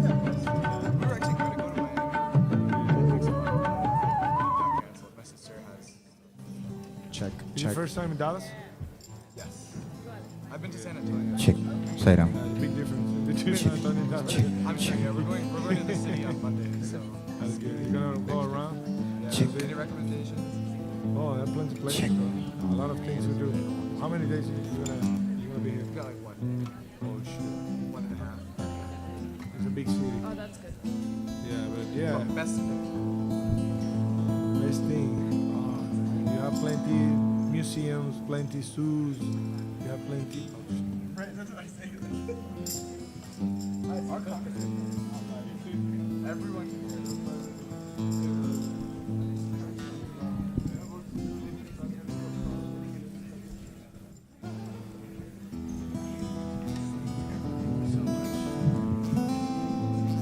Hello, hello, Saram, Saram. Can you test the keyboard? Hello. Sairam, Sairam. Sairam, Sairam. Sairam, Sairam. 15-ish. So you can. If you want to break off, mostly try to stay.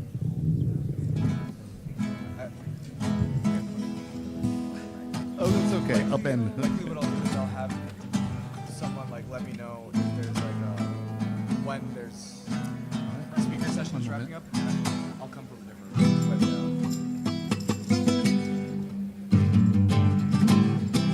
But, Check. Saram, Saram. Saram. 1 second. Sairam, Sairam.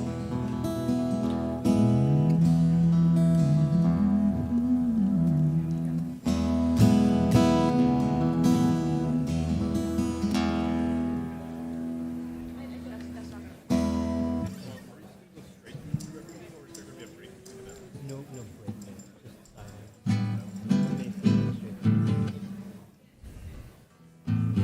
But just medley. Just one. Medley B would do it.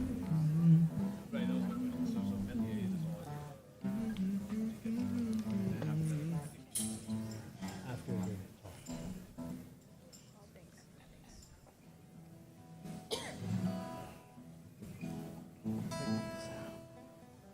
you want a hi-hat for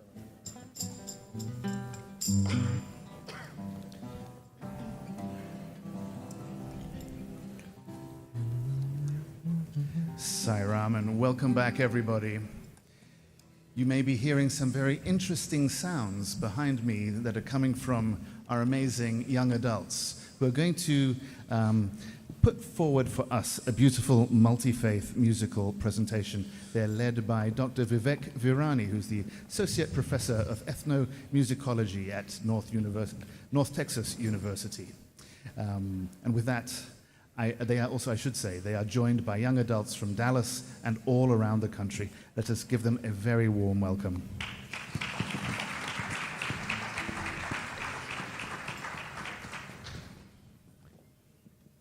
Saram, dear brothers and sisters, respected elders, and honored guests of our community.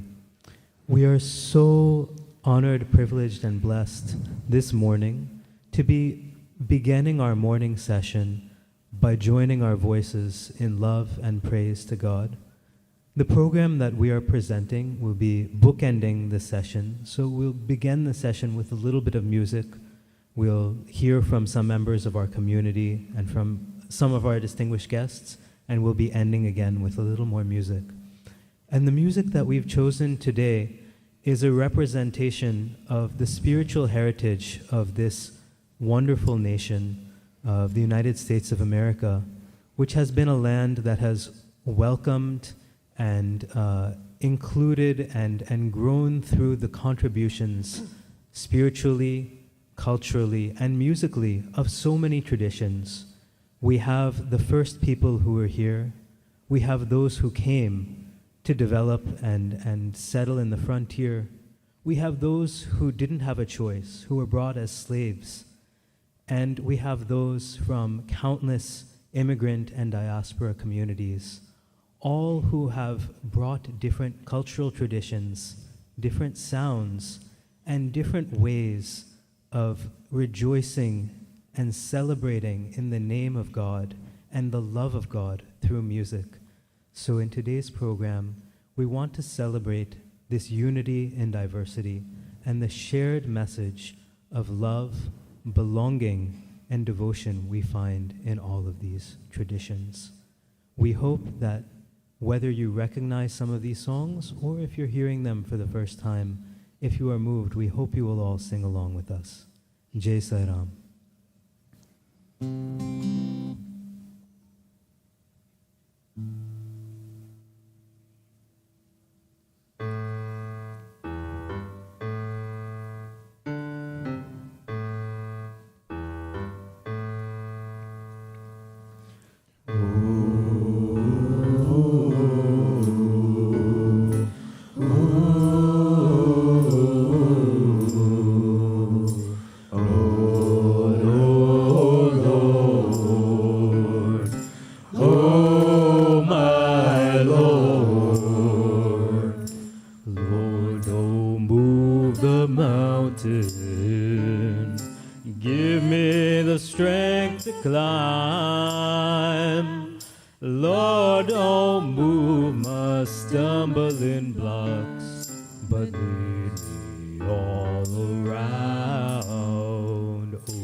cause them to unite in harmony, so that they may become as the rays of one sun, as the waves of one ocean,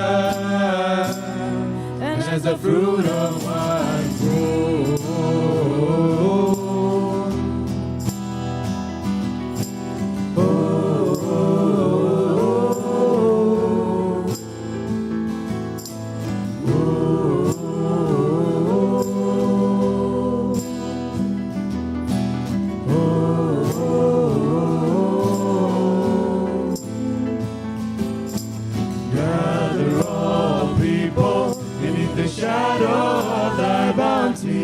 And cause them to unite in harmony,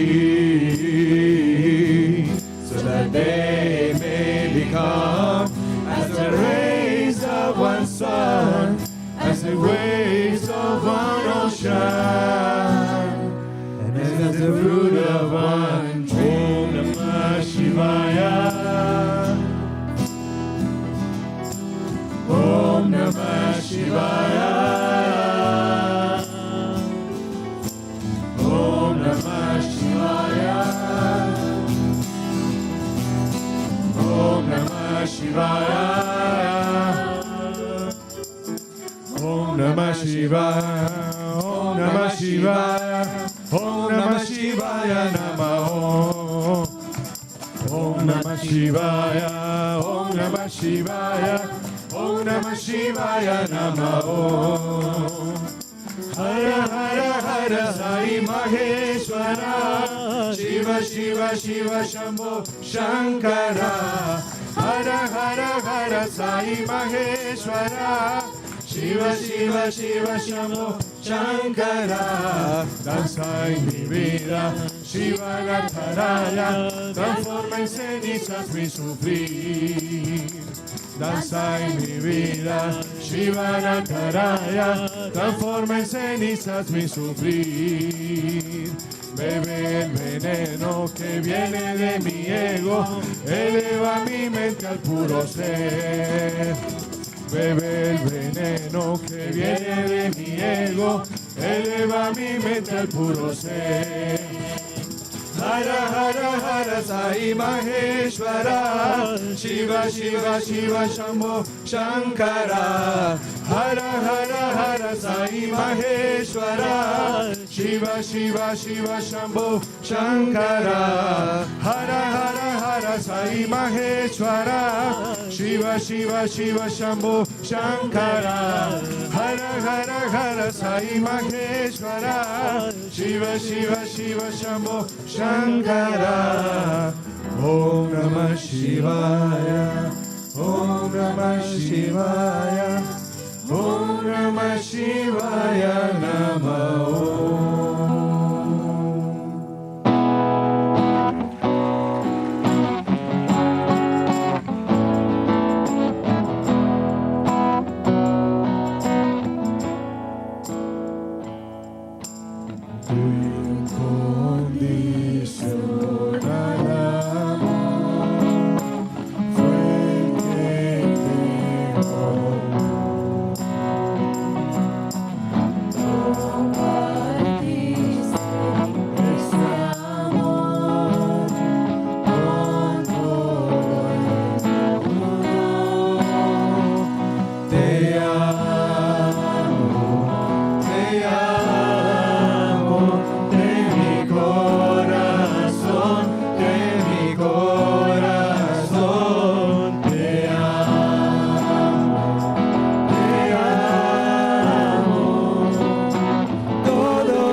Jai Sai Ram.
That was an amazing presentation. Young adults really took it to the next level.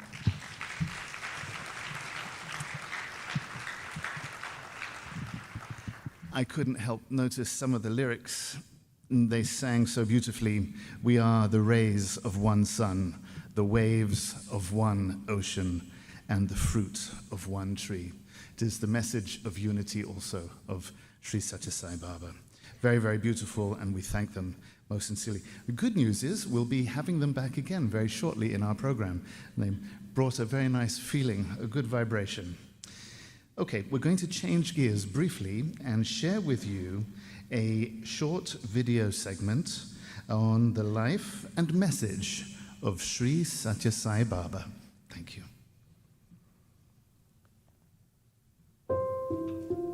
Sri Sathya Sai Baba, a name spoken with deep reverence by millions across the globe. A spiritual teacher, a humanitarian, and a beacon of unconditional love, who inspired humanity to live with purpose, truth, and compassion. Born as Satyanarayana Raju on November 23, 1926, in the humble village of Puttaparthi in southern India, he displayed remarkable wisdom, kindness, and a deep spiritual nature even as a child. On October 20th, 1940, at just 14 years old, he declared his divine mission and began a life dedicated to uplifting humanity. Sri Sathya Sai Baba's mission is rooted in the spiritual regeneration of humanity through 5 universal human values: truth, right conduct, peace, love, and nonviolence. His message is clear. I have come to light the lamp of love in your hearts. This is the message of love I bring. At the heart of his teachings are 2 simple yet profound messages. Love all, serve all, help ever, hurt never. To him, love is the essence of God, and the highest spiritual practice is selfless service to others. Sri Sathya Sai Baba emphasized that all religions lead to the same divine truth. He taught that every faith is to be honored, for each offers a path to God.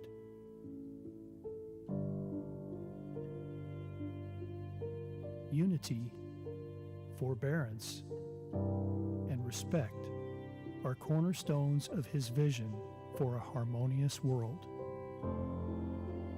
These 5 values, truth, right action, peace, love, and nonviolence, are not just ideals. According to Baba, they are innate qualities within every human being, guiding us toward realizing our divine nature. He taught that the purpose of life is to realize our true divine self. This is achieved through selfless love, moral living, service to others, and spiritual discipline that purifies the heart and mind.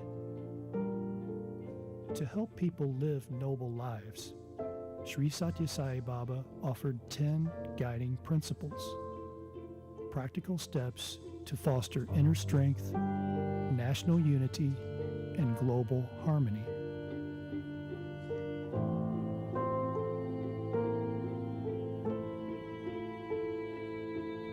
Sri Sathya Sai Baba's life was his message. Through his example, he showed that true spirituality is not about words, but about selfless action.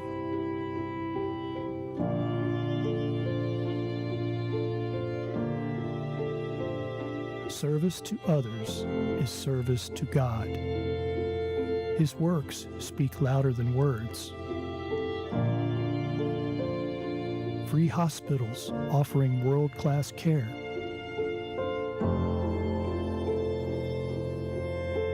Schools providing education with values.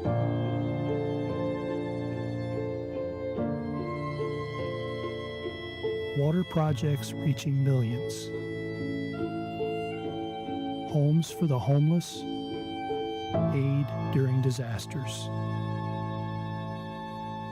But for Sai Baba, it wasn't just what you do, it's how you do it.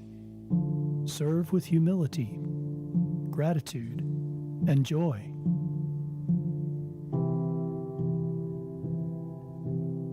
Never with ego, never for praise. Even the opportunity to serve. Today, his spirit lives on through the Sri Sathya Sai International Organization. Family in over 110 countries. United not by race or religion, but by one call. Love all, serve all. Millions of followers across the world, irrespective of faith or nationality, gather regularly to sing devotional songs, study his teachings, and engage in service projects. His love transformed lives, inspired change, and continues to uplift hearts everywhere. Millions continue his legacy, bringing food, education,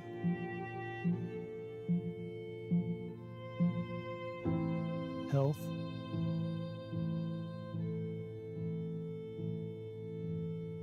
and hope to communities around the world. They don't just believe in Sai Baba, they live his message. Sri Sathya Sai Baba remains a living presence in the hearts of those who walk the path of love. His message is not a religion, it's a way of life. His life reminds us that transformation begins in the heart, and that every act of selfless love brings us closer to the divine. Love is the source. Love is the path. Love is the goal. His life is his message. Let it also be ours.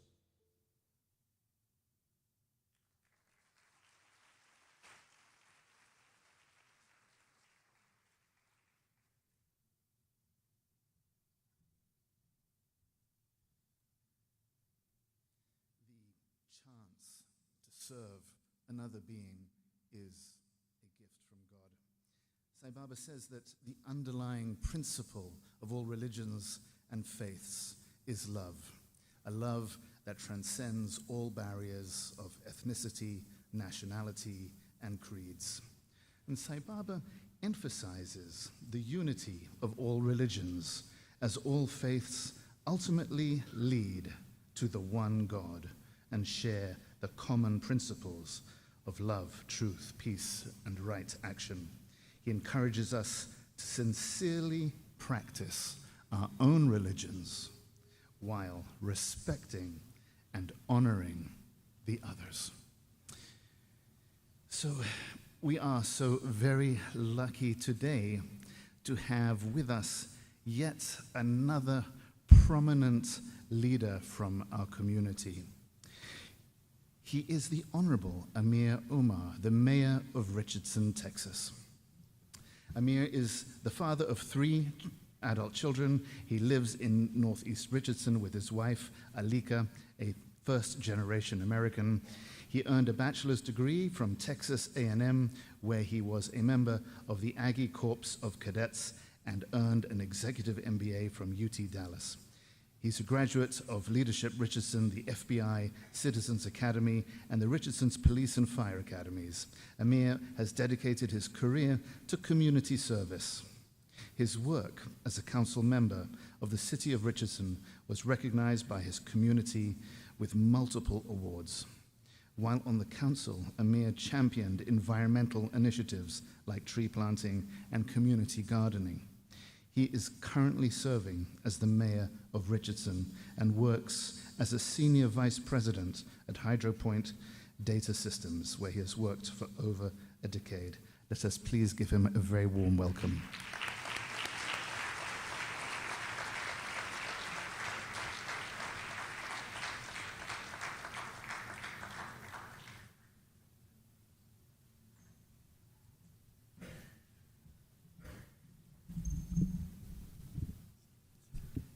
I think it should be.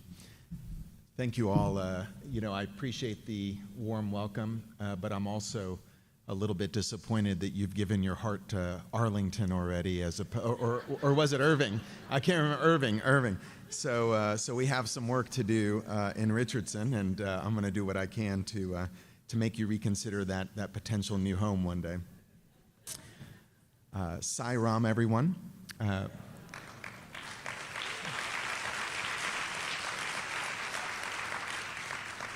My name is Amir Omar, and I am the mayor of Richardson. I'm incredibly honored to have that opportunity to serve. I also want to acknowledge that joining me here today is Richardson's Mayor Pro Tem. So you have the mayor and the Mayor Pro Tem. Take a note, both of us. Ken Hutchenrider, who's right here in the front row, and he'll be joining me up here in a moment. He's a great partner and a leader in a city that we're both very honored to serve. It is an honor to be with you today and gather in the spirit. I want to sincerely thank Chitra Niranjan from the Dallas Sai Center for the invitation to be here today and for the incredible service that you guys provide, not just today, but every day, in our Richardson community. As mayor, I've had the opportunity, yeah, please.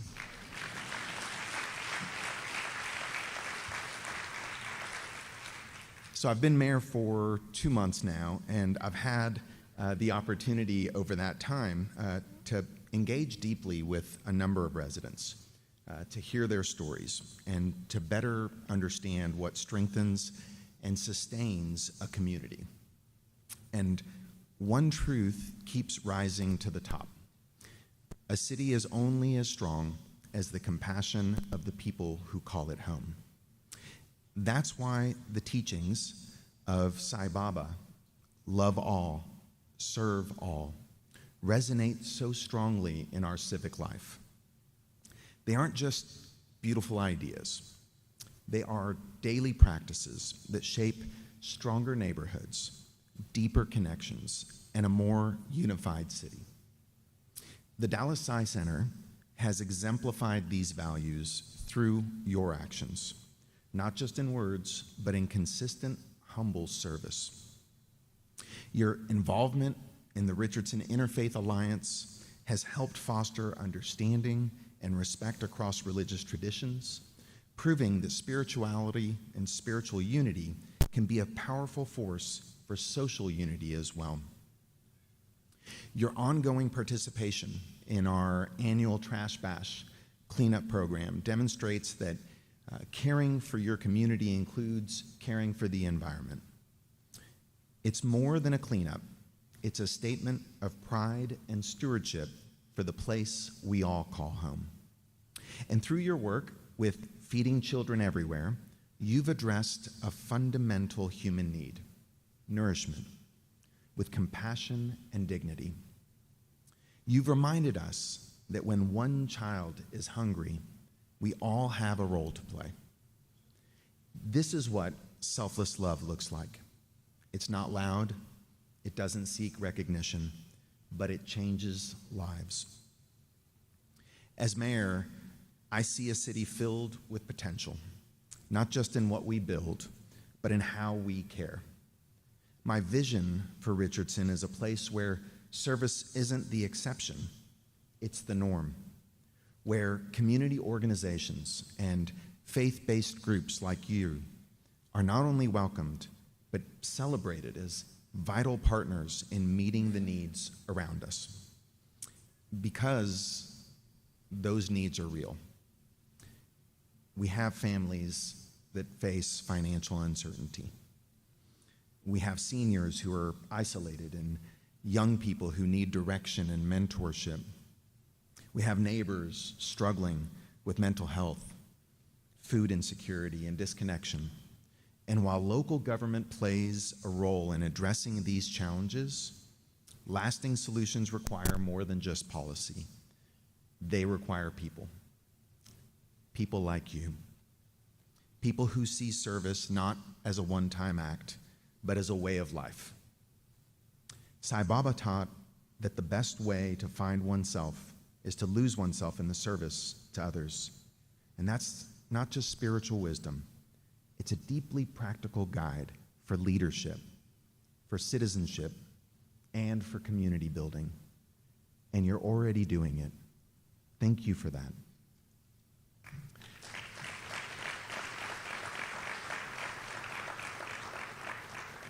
You've built bridges through interfaith cooperation.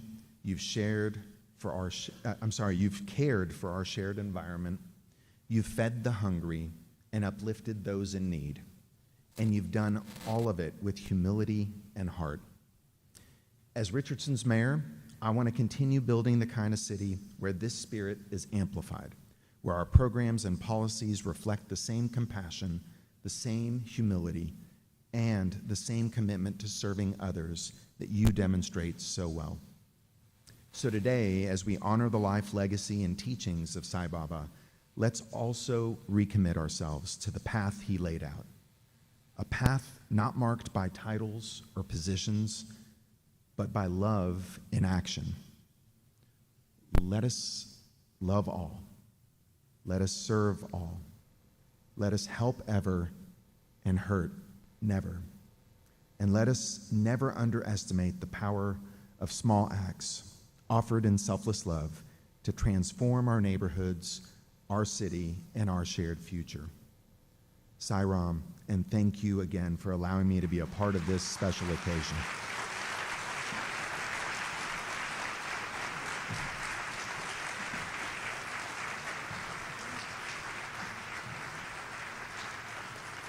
So we do have a proclamation from the city of Richardson, and I asked our Mayor Pro Tem to join me here. I'm going to have you hold that if that's all right. And will we be presenting it to some of your leadership team? Wonderful. So these can get dry, so I'll try to do it quickly and make it not too bad. But whereas the city of Richardson recognizes and honors these extraordinary individuals whose lives and legacies have uplifted humanity and inspired generations through their vision, values, and compassionate action, and whereas we gather in deep reverence to commemorate the 100th year since the advent of Lord Sai Baba, a revered spiritual leader, universal teacher, and humanitarian whose life and work have profoundly impacted millions across the world. And whereas Sai Baba was born on November 23rd, 1926 in, and I'm probably not going to get this, but Puttaparthi? Yeah, Puttaparthi, India, exemplified the highest ideals of love, truth, peace, right conduct, and nonviolence, values that transcend all faiths and cultures, guiding individuals on the path to self-realization and service to others. And whereas his message, love all, serve all, and help ever, hurt never, continues to serve as a clarion call to people of all walks of life, encouraging selfless service, harmony among religions, and the recognition of the divinity within every living being. And whereas he founded the Sri Sathya Sai International Organization, which today serves humanity in 110 countries throughout numerous medical camps and clinics, 39 Sai schools, 28 institutes of education, humanitarian relief operations, and many other initiatives. And whereas in the field of service, the Sri Sathya Sai International Organization has offered compassionate and sustained humanitarian relief in areas affected by tsunamis, earthquakes, fires, hurricanes, and other disasters around the world. Now therefore I, Amir Omar, Mayor of the City of Richardson, on behalf of the City of Richardson, do hereby proclaim the 100th year of the advent of Bhagawan Sri Sathya Sai Baba as a time of reflection, gratitude, and celebration of his divine life, his unifying message, and his unparalleled service to humanity.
Well, I'm a little bit of a loss for words. That was probably the best talk we've had from a community leader.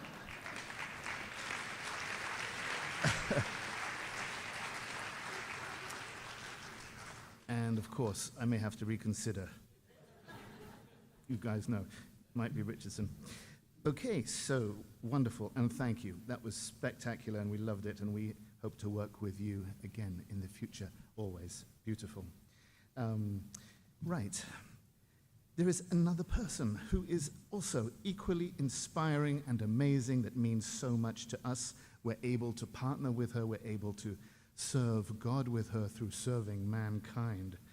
She is talked about as a superhero. She's talked about someone very, very special in Dallas. Her name is Mickey Powers of Halfway Homes. She is a very remarkable woman who has made a significant impact in Texas. She's a retired middle school science teacher and cancer survivor, and now the volunteer director at Common Ground ATX. It's a 170-bed facility in Austin that houses people off the streets and out of jail or out of luck. She's not the kind of superhero who lives in the imagination or movies or books. She is the kind of superhero who lives in Austin with a very real power for changing lives. Our Sai centers have worked with her on a regular basis. Michelle Powers not only rescues people from homelessness, but also the animals she finds on the streets. She is also a licensed rehabilitator with wildlife rescue. Let us please welcome Michelle Powers.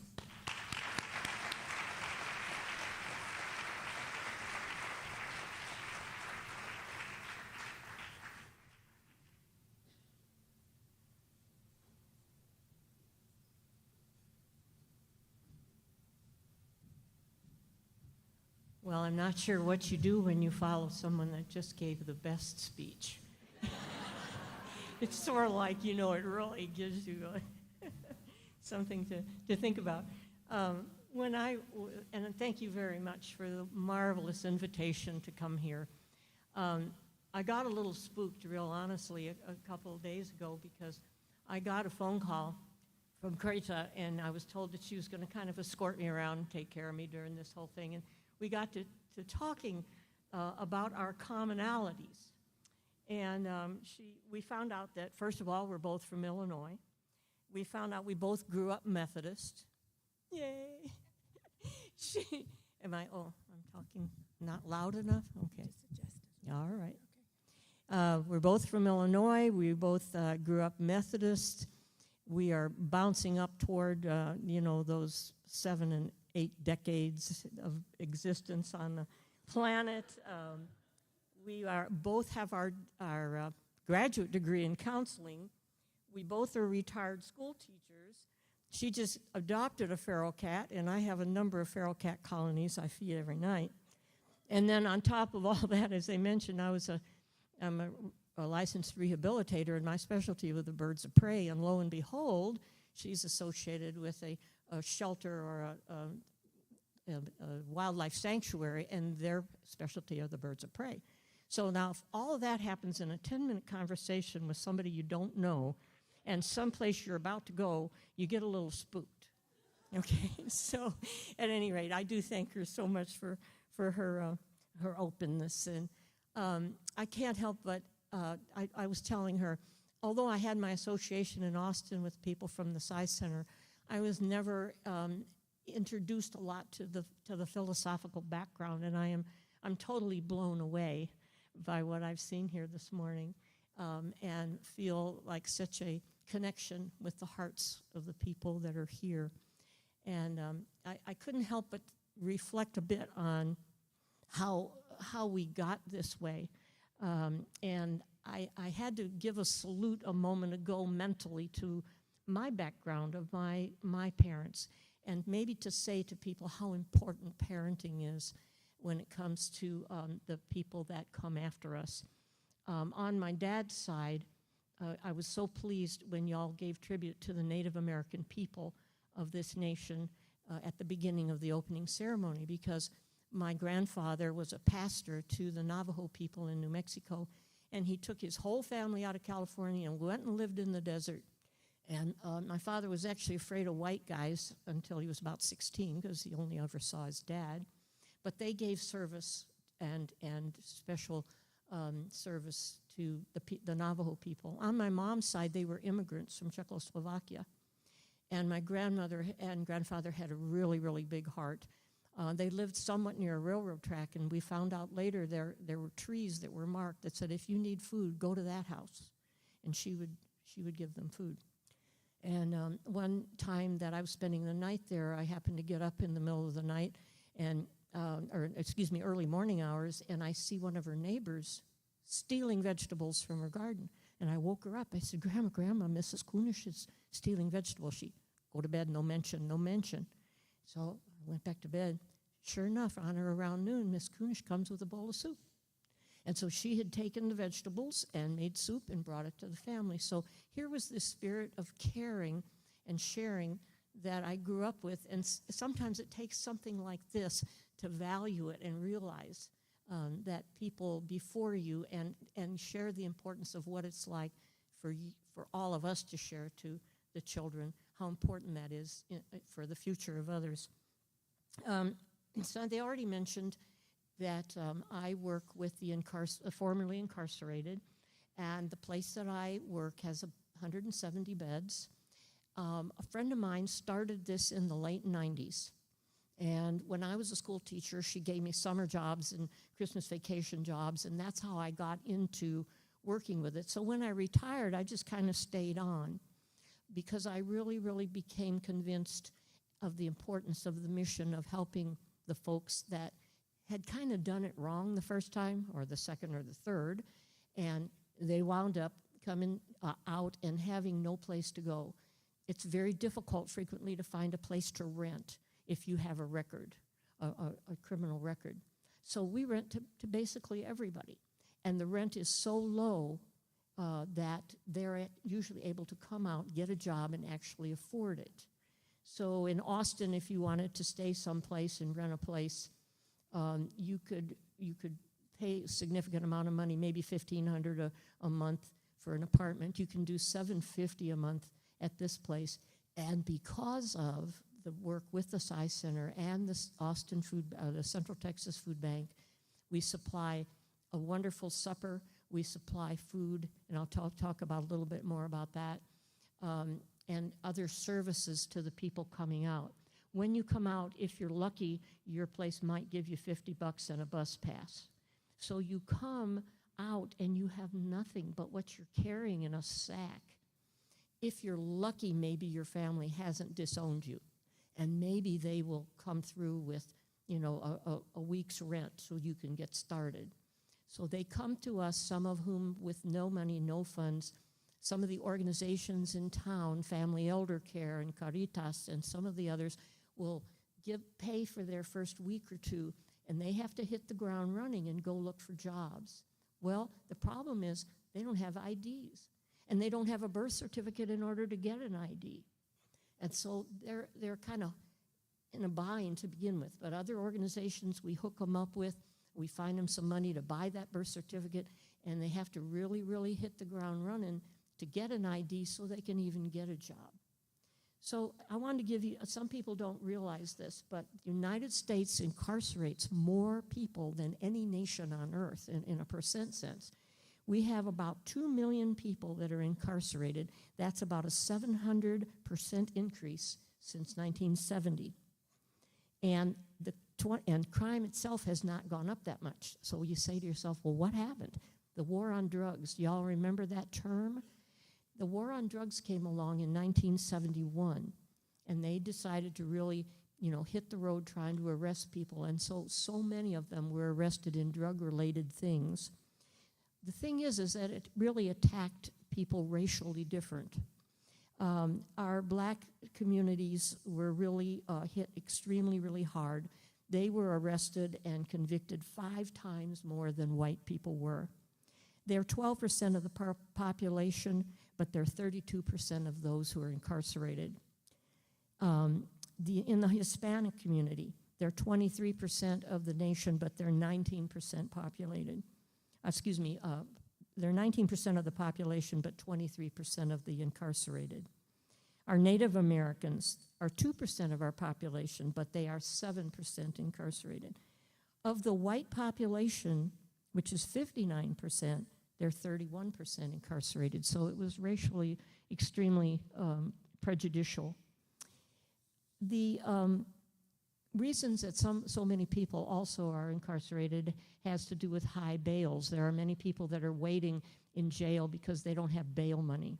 And their offense might not, they might have gotten caught with some marijuana, or there are other serious offenses, but there are a lot of people there that that are sitting there just from lack of funds and because they came from poverty situations. Annually, taxpayers pay about $80 million annually to house these people. And so it's a problem for everybody when we cannot get them out of jail. And then you have some people that are innocent that didn't belong there, and we're paying for them, and of course their lives are a real ruin. I want to tell you about one person that lives at our facility, and he is a native Apache Indian. And you may have seen, some of you, at least if you came from Texas, he was featured in Texas Monthly a couple months ago. But he spent 22 years in prison for a murder he did not commit because someone hid evidence. And that murder took place when he was 200 miles away getting a traffic ticket. He lives at our facility, and the Innocence Project, which I can't say enough about, the Innocence Project came and took up his case, and they got all the evidence that they needed, and he was exonerated and then featured in the magazine Texas Monthly. He got a tremendous amount of money for that having happened to him, and he still lives with us in this one room, all by himself in this one room. And it kind of amazes me. but it took its toll on him. He's an alcoholic, and he has a very difficult time from day to day and from week to week. But, you know, we're still plugging along with him and hoping the best and working with him to help change his life. When you come out and you have no money and you have no food and you have no ID, the place that my friend started in the late 90s is a real godsend. And about 3 years ago, she sold it, and a bunch of us were really, really nervous because we figured it would be, knocked down and have a condo put there. But she found someone that had a like interest in what we were doing. And he is now building, and he will absolutely, he's putting 170 beds in addition in little efficiency apartments upstairs in the next 2 years. So if you're successful downstairs here, you might get yourself an efficiency and progress on through your recovery. So we're real excited, and we're meeting with construction people right now to help with that. When you come out from these situations, it's very, very important that you have some support. The Central Texas Food Bank in Austin is a big contributor to the food. And I have a number of financial supporters that are small financial supporters, but that really help us a lot with the things that we don't get from the Central Texas Food Bank. And then I met the people from the Sai Center. One of my neighbors was associated with the Sai Center, and she knew I was not a good fundraiser, and she connected me with the Sai folks. And what happened was they were having a soup kitchen downtown in Austin, and they had leftovers every Saturday. And they said, why don't you bring a pot, and I'll give you all the leftovers. And so we did, and that's how it started. It was soon apparent that the people at our place loved the soup, and we never had enough, and they began making a pot of soup just for our organization. So I would go down with 2 and 3 pots. Yeah, exactly. And I would go down with 2 and 3 pots and bring all this soup back. Well, at some point, the place where they were having this was changing up its program, and they weren't going to have their soup kitchen there anymore. So they began to help our folks in another direction. I told you that you come out with nothing, basically the clothes you're wearing. So the Sai Center in Austin start giving us backpacks and hygiene and socks and underwear. They gave me wallets. They gave me the plates that we use in the soup kitchen that I started there. And so I don't have to buy those out of the money I want to spend on food. So they give us those plates. And then because I only served Monday through Friday, they jumped in and they bring us food on the weekend. They bring the tacos for the people on Saturday and Sunday morning, and they bring sandwich bags so that the people have something to eat on the weekends. So this has been a marvelous, marvelous association with the folks from the Sai Center, and I can't say enough about that. When we help someone be successful, it's not only for them, but it puts together families. Many of these people have lost their family during the process of not doing right. And when they start to get a job and they start paying some of the child support money and they've sent home a Christmas present, many of them are asked, hey, well, why don't you come and visit the kids? And so it's a marvelous situation to see those success stories, or to see somebody's face when they came and said, I got a job and it's $15 an hour, and they're totally excited. And then that way they're able to help some people at home. It's a very rewarding kind of a job. It's also sad sometimes. As you probably know, the recidivism rate that happens in this country is quite high. Drugs are an issue all the time. We have them at our place, and we have to work with those people. Sometimes they have to leave us if they are not willing to clean it up, so that we don't harm the other people that are there. It's a constant battle, but the Sai centers there have really helped, because food is, other than shelter, food is number one after shelter, and then the basic necessities in order to even step outside of the place and get a job. So I can't say enough about what they have done for us there. I hope that people get some idea of the impact that incarceration has on this nation, and how much it costs taxpayers, and how much it costs families, and how much it costs individuals. And what I have seen here today has been just marvelous to see how people have jumped in various places in this country and in other countries to help those that are less fortunate. And I really have enjoyed listening to the spirit in which this is given, the humbleness in which this is presented. I'm kind of reminded a little bit of a joke about 2 dogs and a cat that died and went to heaven, but they got down the wrong side of the Rainbow Bridge, and they wound up in front of St. Peter instead. And so St. Peter didn't quite know what to do with them. And so he said, well, I don't know what to do here, but you're going to have to stand in front of the throne of God, and he's going to make a decision on this. So they go and they stand in front of the throne. And God asked the first dog, well, what have you done that you should come in here? And the dog said, well, I protected my family. I played with the kids. I brought the paper in. I did real right by my people. And God said, you know, you did. Come right over here and sit on my right side. So then he asks the second dog. He says, what did you do? And he says, well, I did all those things too that the other dog did. He said, I also took walks with the kids, and I took them to the playground, and I protected them, and I never messed up in the house.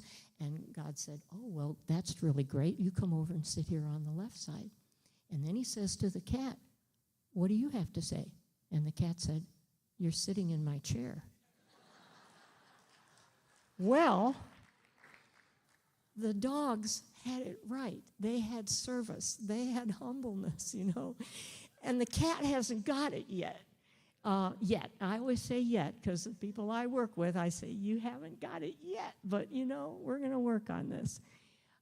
So kind of in closing, too, I want to say that I love the motto on the wall at my Sam's Club, because the matriarch of the Walton family has a saying on that wall, and it says, it's not what you reap, it's what you sow. And I really, really like that, and I think that exemplifies the people here and the people that I work with back in Austin. Thank you.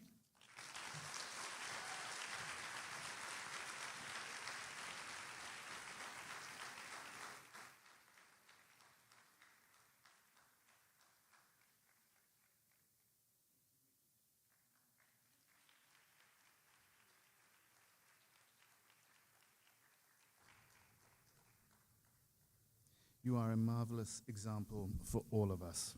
And if anyone gets to sit in front of the throne, I think you'll be in a very good spot.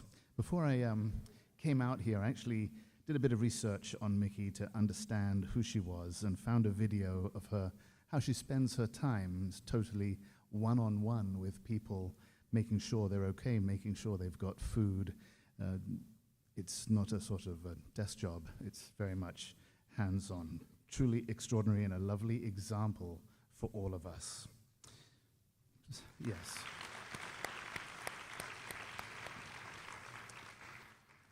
We're going to change gears here just ever so briefly and now show you a short video on the history of the USA Sai organization.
In 1965, Sathya Sai Baba invited Charles Penn to Prashanti Nilayam in 2 letters, before Charles had even come to India or met him.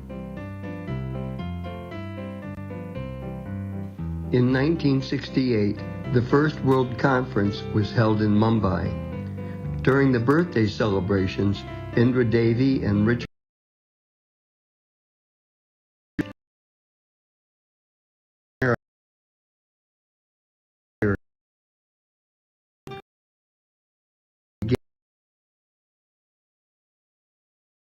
singing and meditation, and public meetings on Fridays that included guest speakers and films. By 1974, there were centers in the U.S. both on the West and East Coasts, 9 in total. The Sri Sathya Sai Central Committee of America was established at the Second World Conference at Prashanti Nilayam in 1975.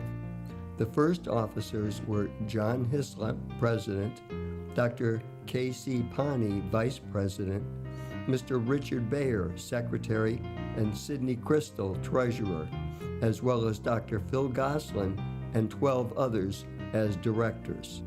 In 1976, the first issue of the Sai newsletter was published, and the first retreat was held in Sturbridge, Mass.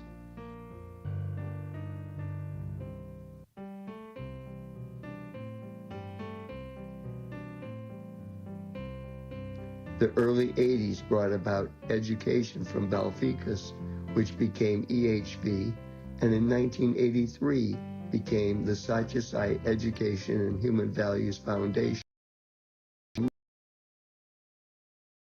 The organization formed a young adult program with an executive committee consisting of Dr. Bill Harvey, Phyllis Crystal, and Hal Honig, and a quarterly newsletter was published by and for the youth.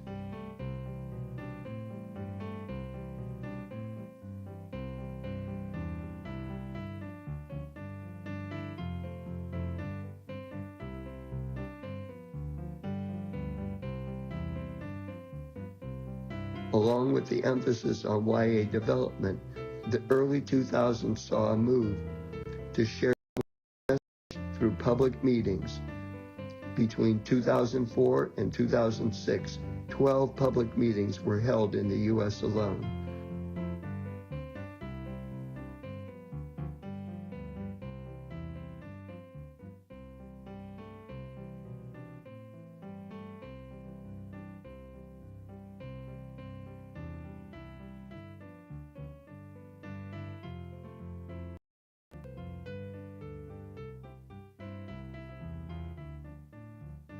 There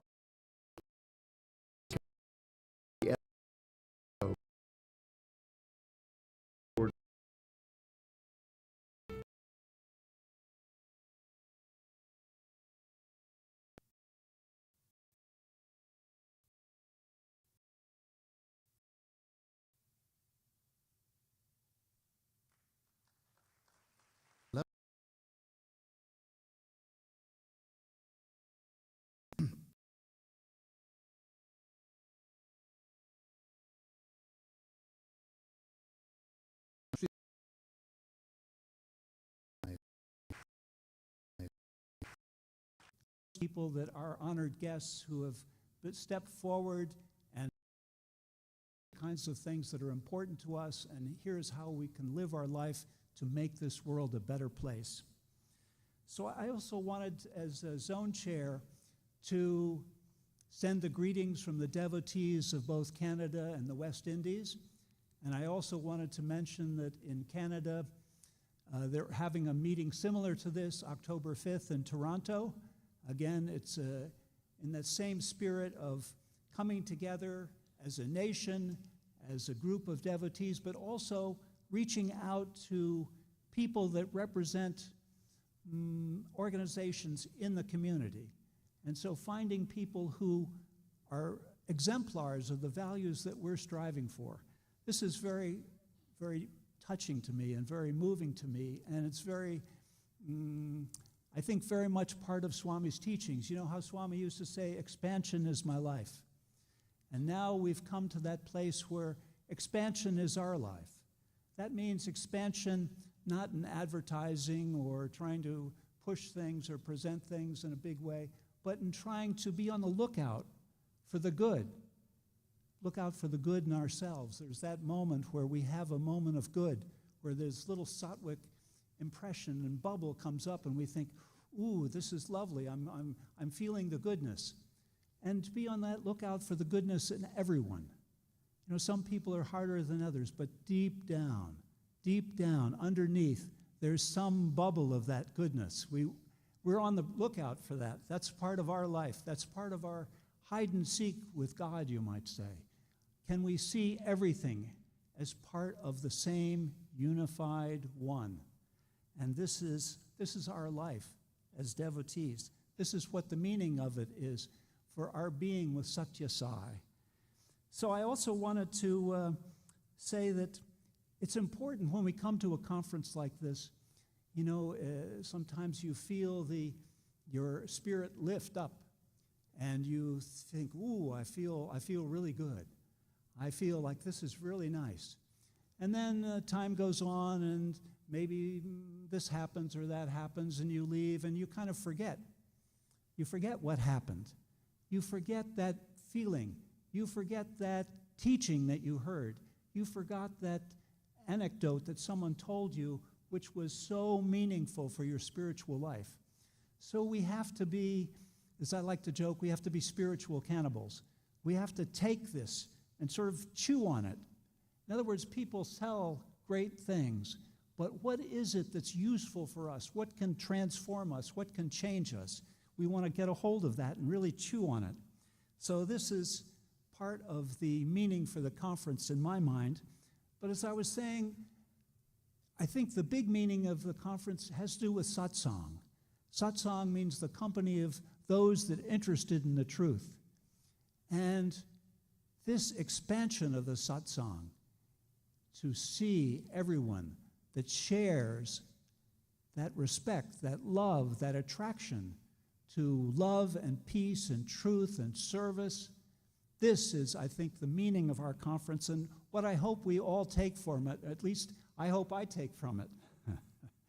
So it seems to me that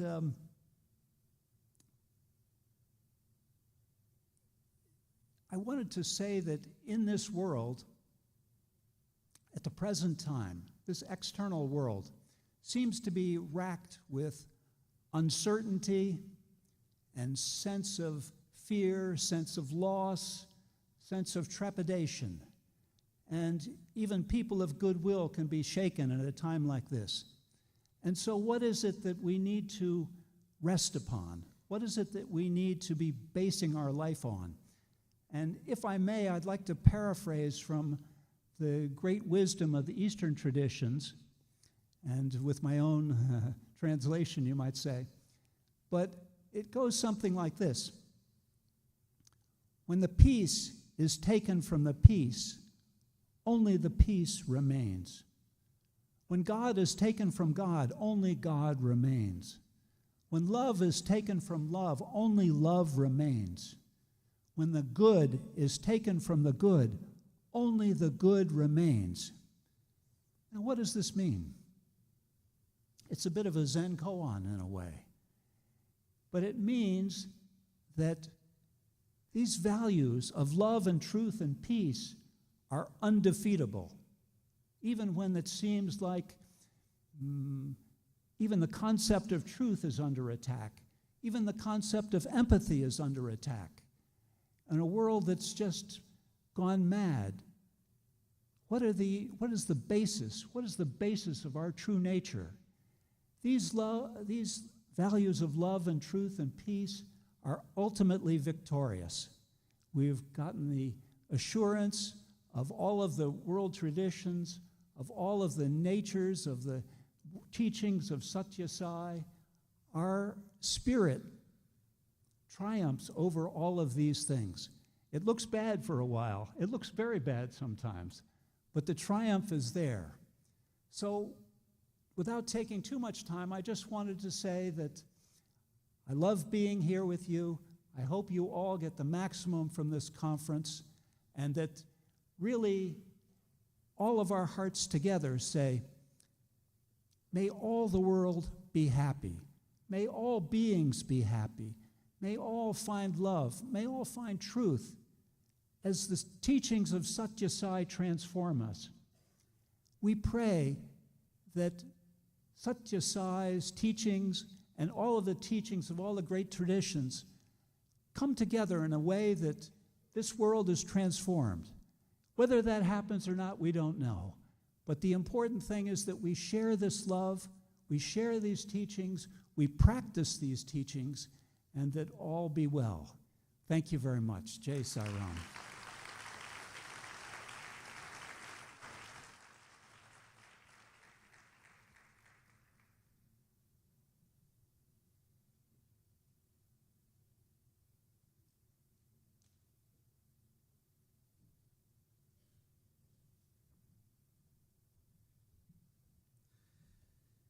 Thank you, Dr. Goslin. He's a clinically trained psychologist, and he understands when empathy seems to be less in the world.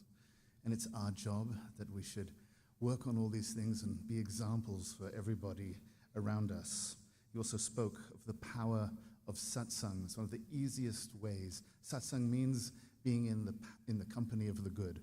One of the easiest ways to keep your thoughts positive and your actions positive. So we thank you. That was a lovely talk. We are at a point where we have a couple things to share with you. We're going to be very shortly inaugurating the exhibition of service activities that are taking place all across the United States. That's taking place just outside these doors in a couple seconds. But wait a minute, I'm getting ahead of myself. Before we go to that, we have one more excellent musical presentation, and then we'll talk about this exhibition of service that's going on around the United States. Let us please welcome again our young adults.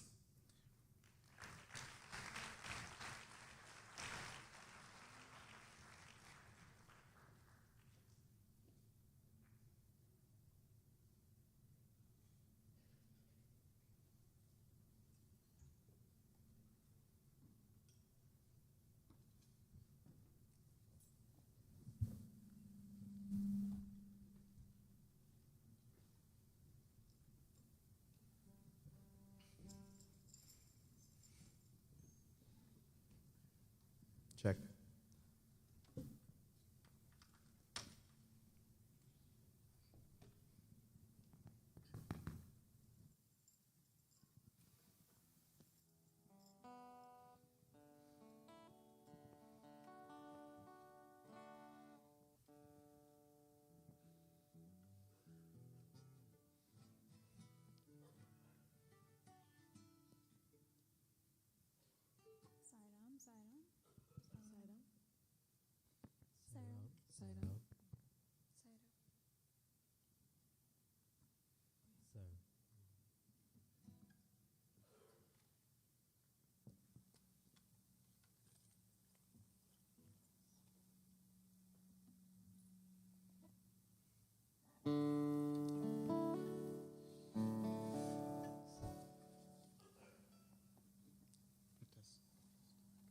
Check, check, check.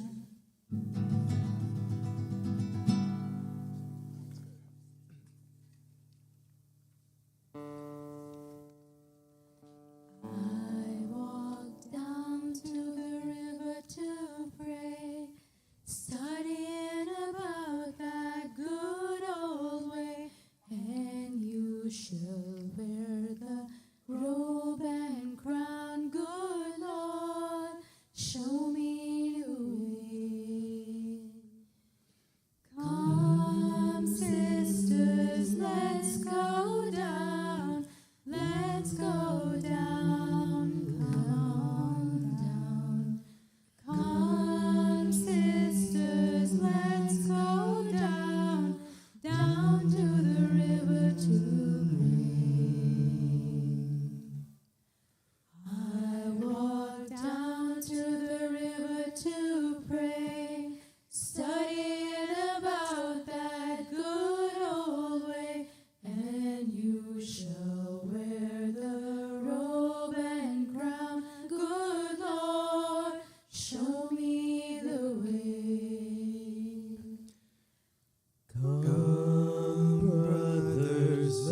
let's go down, let's go down, come on down. Come, brothers, let's go down, down to the river to pray. I walk down to the river to pray, studying about that good old way, and you shall wear the robe and crown. Good Lord, show me the way. Come, mothers, let's go down, let's go down, come on down. Come, sisters, let's go down, down to the river to pray. I walk down to the river to pray, studying about that good old way, and you shall wear the robe and crown. Good Lord, show me the way. Come, fathers, let's go down, let's go down, come on down. Come, fathers, let's go down, down to the river to pray. I walk down to the river to pray, studying about that good old way, and you shall wear the robe and crown. Good Lord, show me the way. Come, children, let's go down, let's go down, come on down. Come, children, let's go down, down to the river to pray.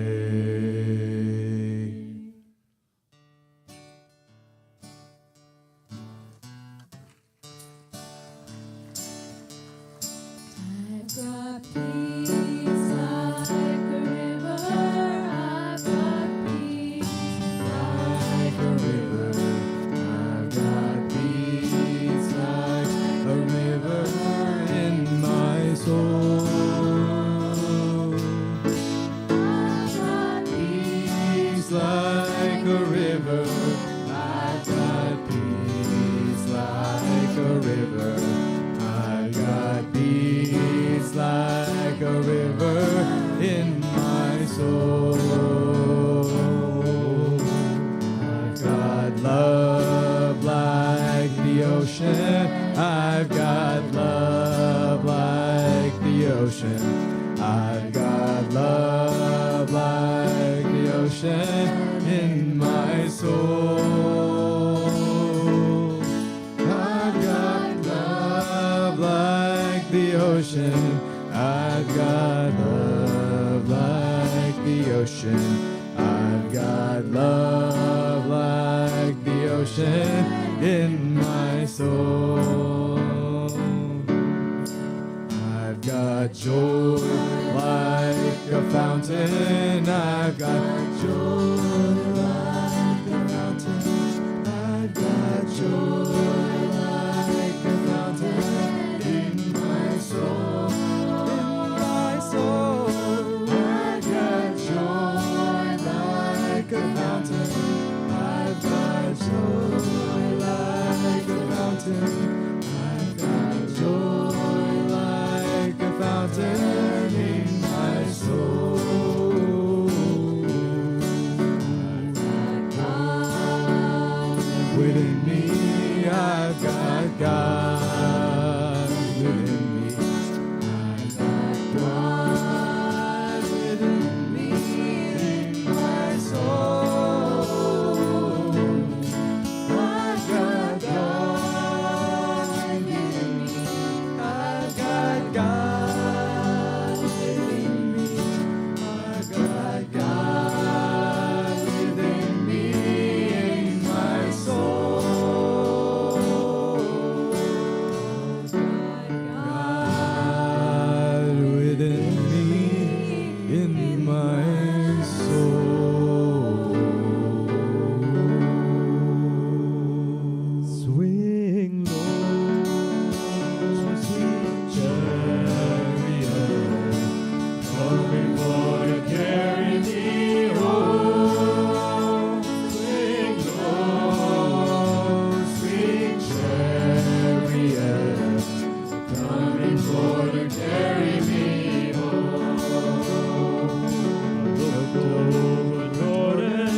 to carry me home. A band of angels coming after me, coming for to carry me home. Swing low, sweet chariot, coming for to carry me home. Swing low, sweet chariot, coming for to carry me home. Now if you get there before I do, coming for to carry me home. Tell all my friends I'm coming to, coming for to carry me home. Swing low, sweet chariot, coming for to carry me home. Swing low, sweet chariot, coming for to carry me home. Coming for to carry me home.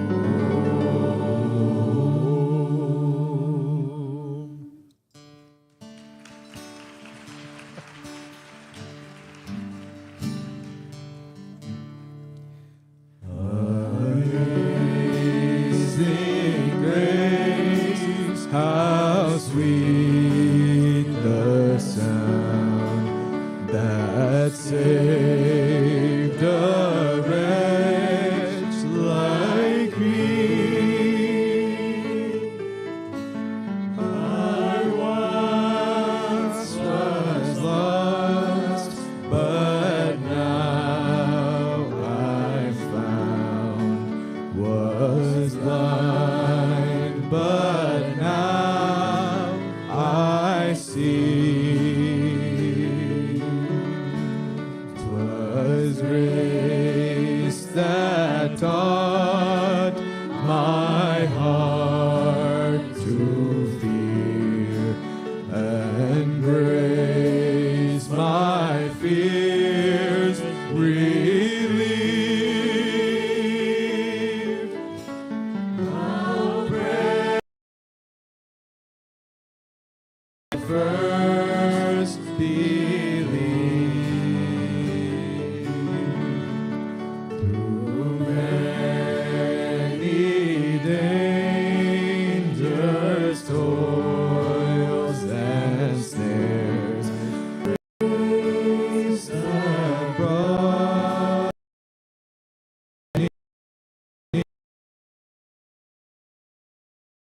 songs to sing.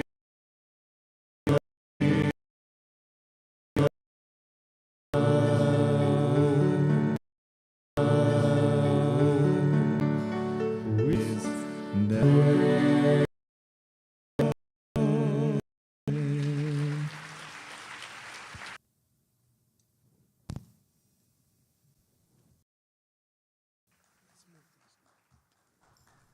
Another amazing performance. Thank you so much. Young adults.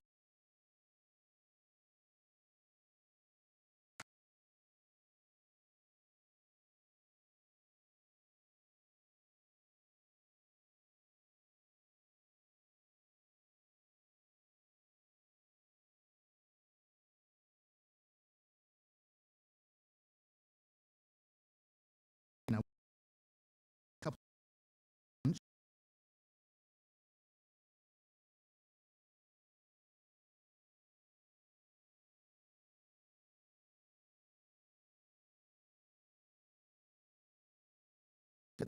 booths.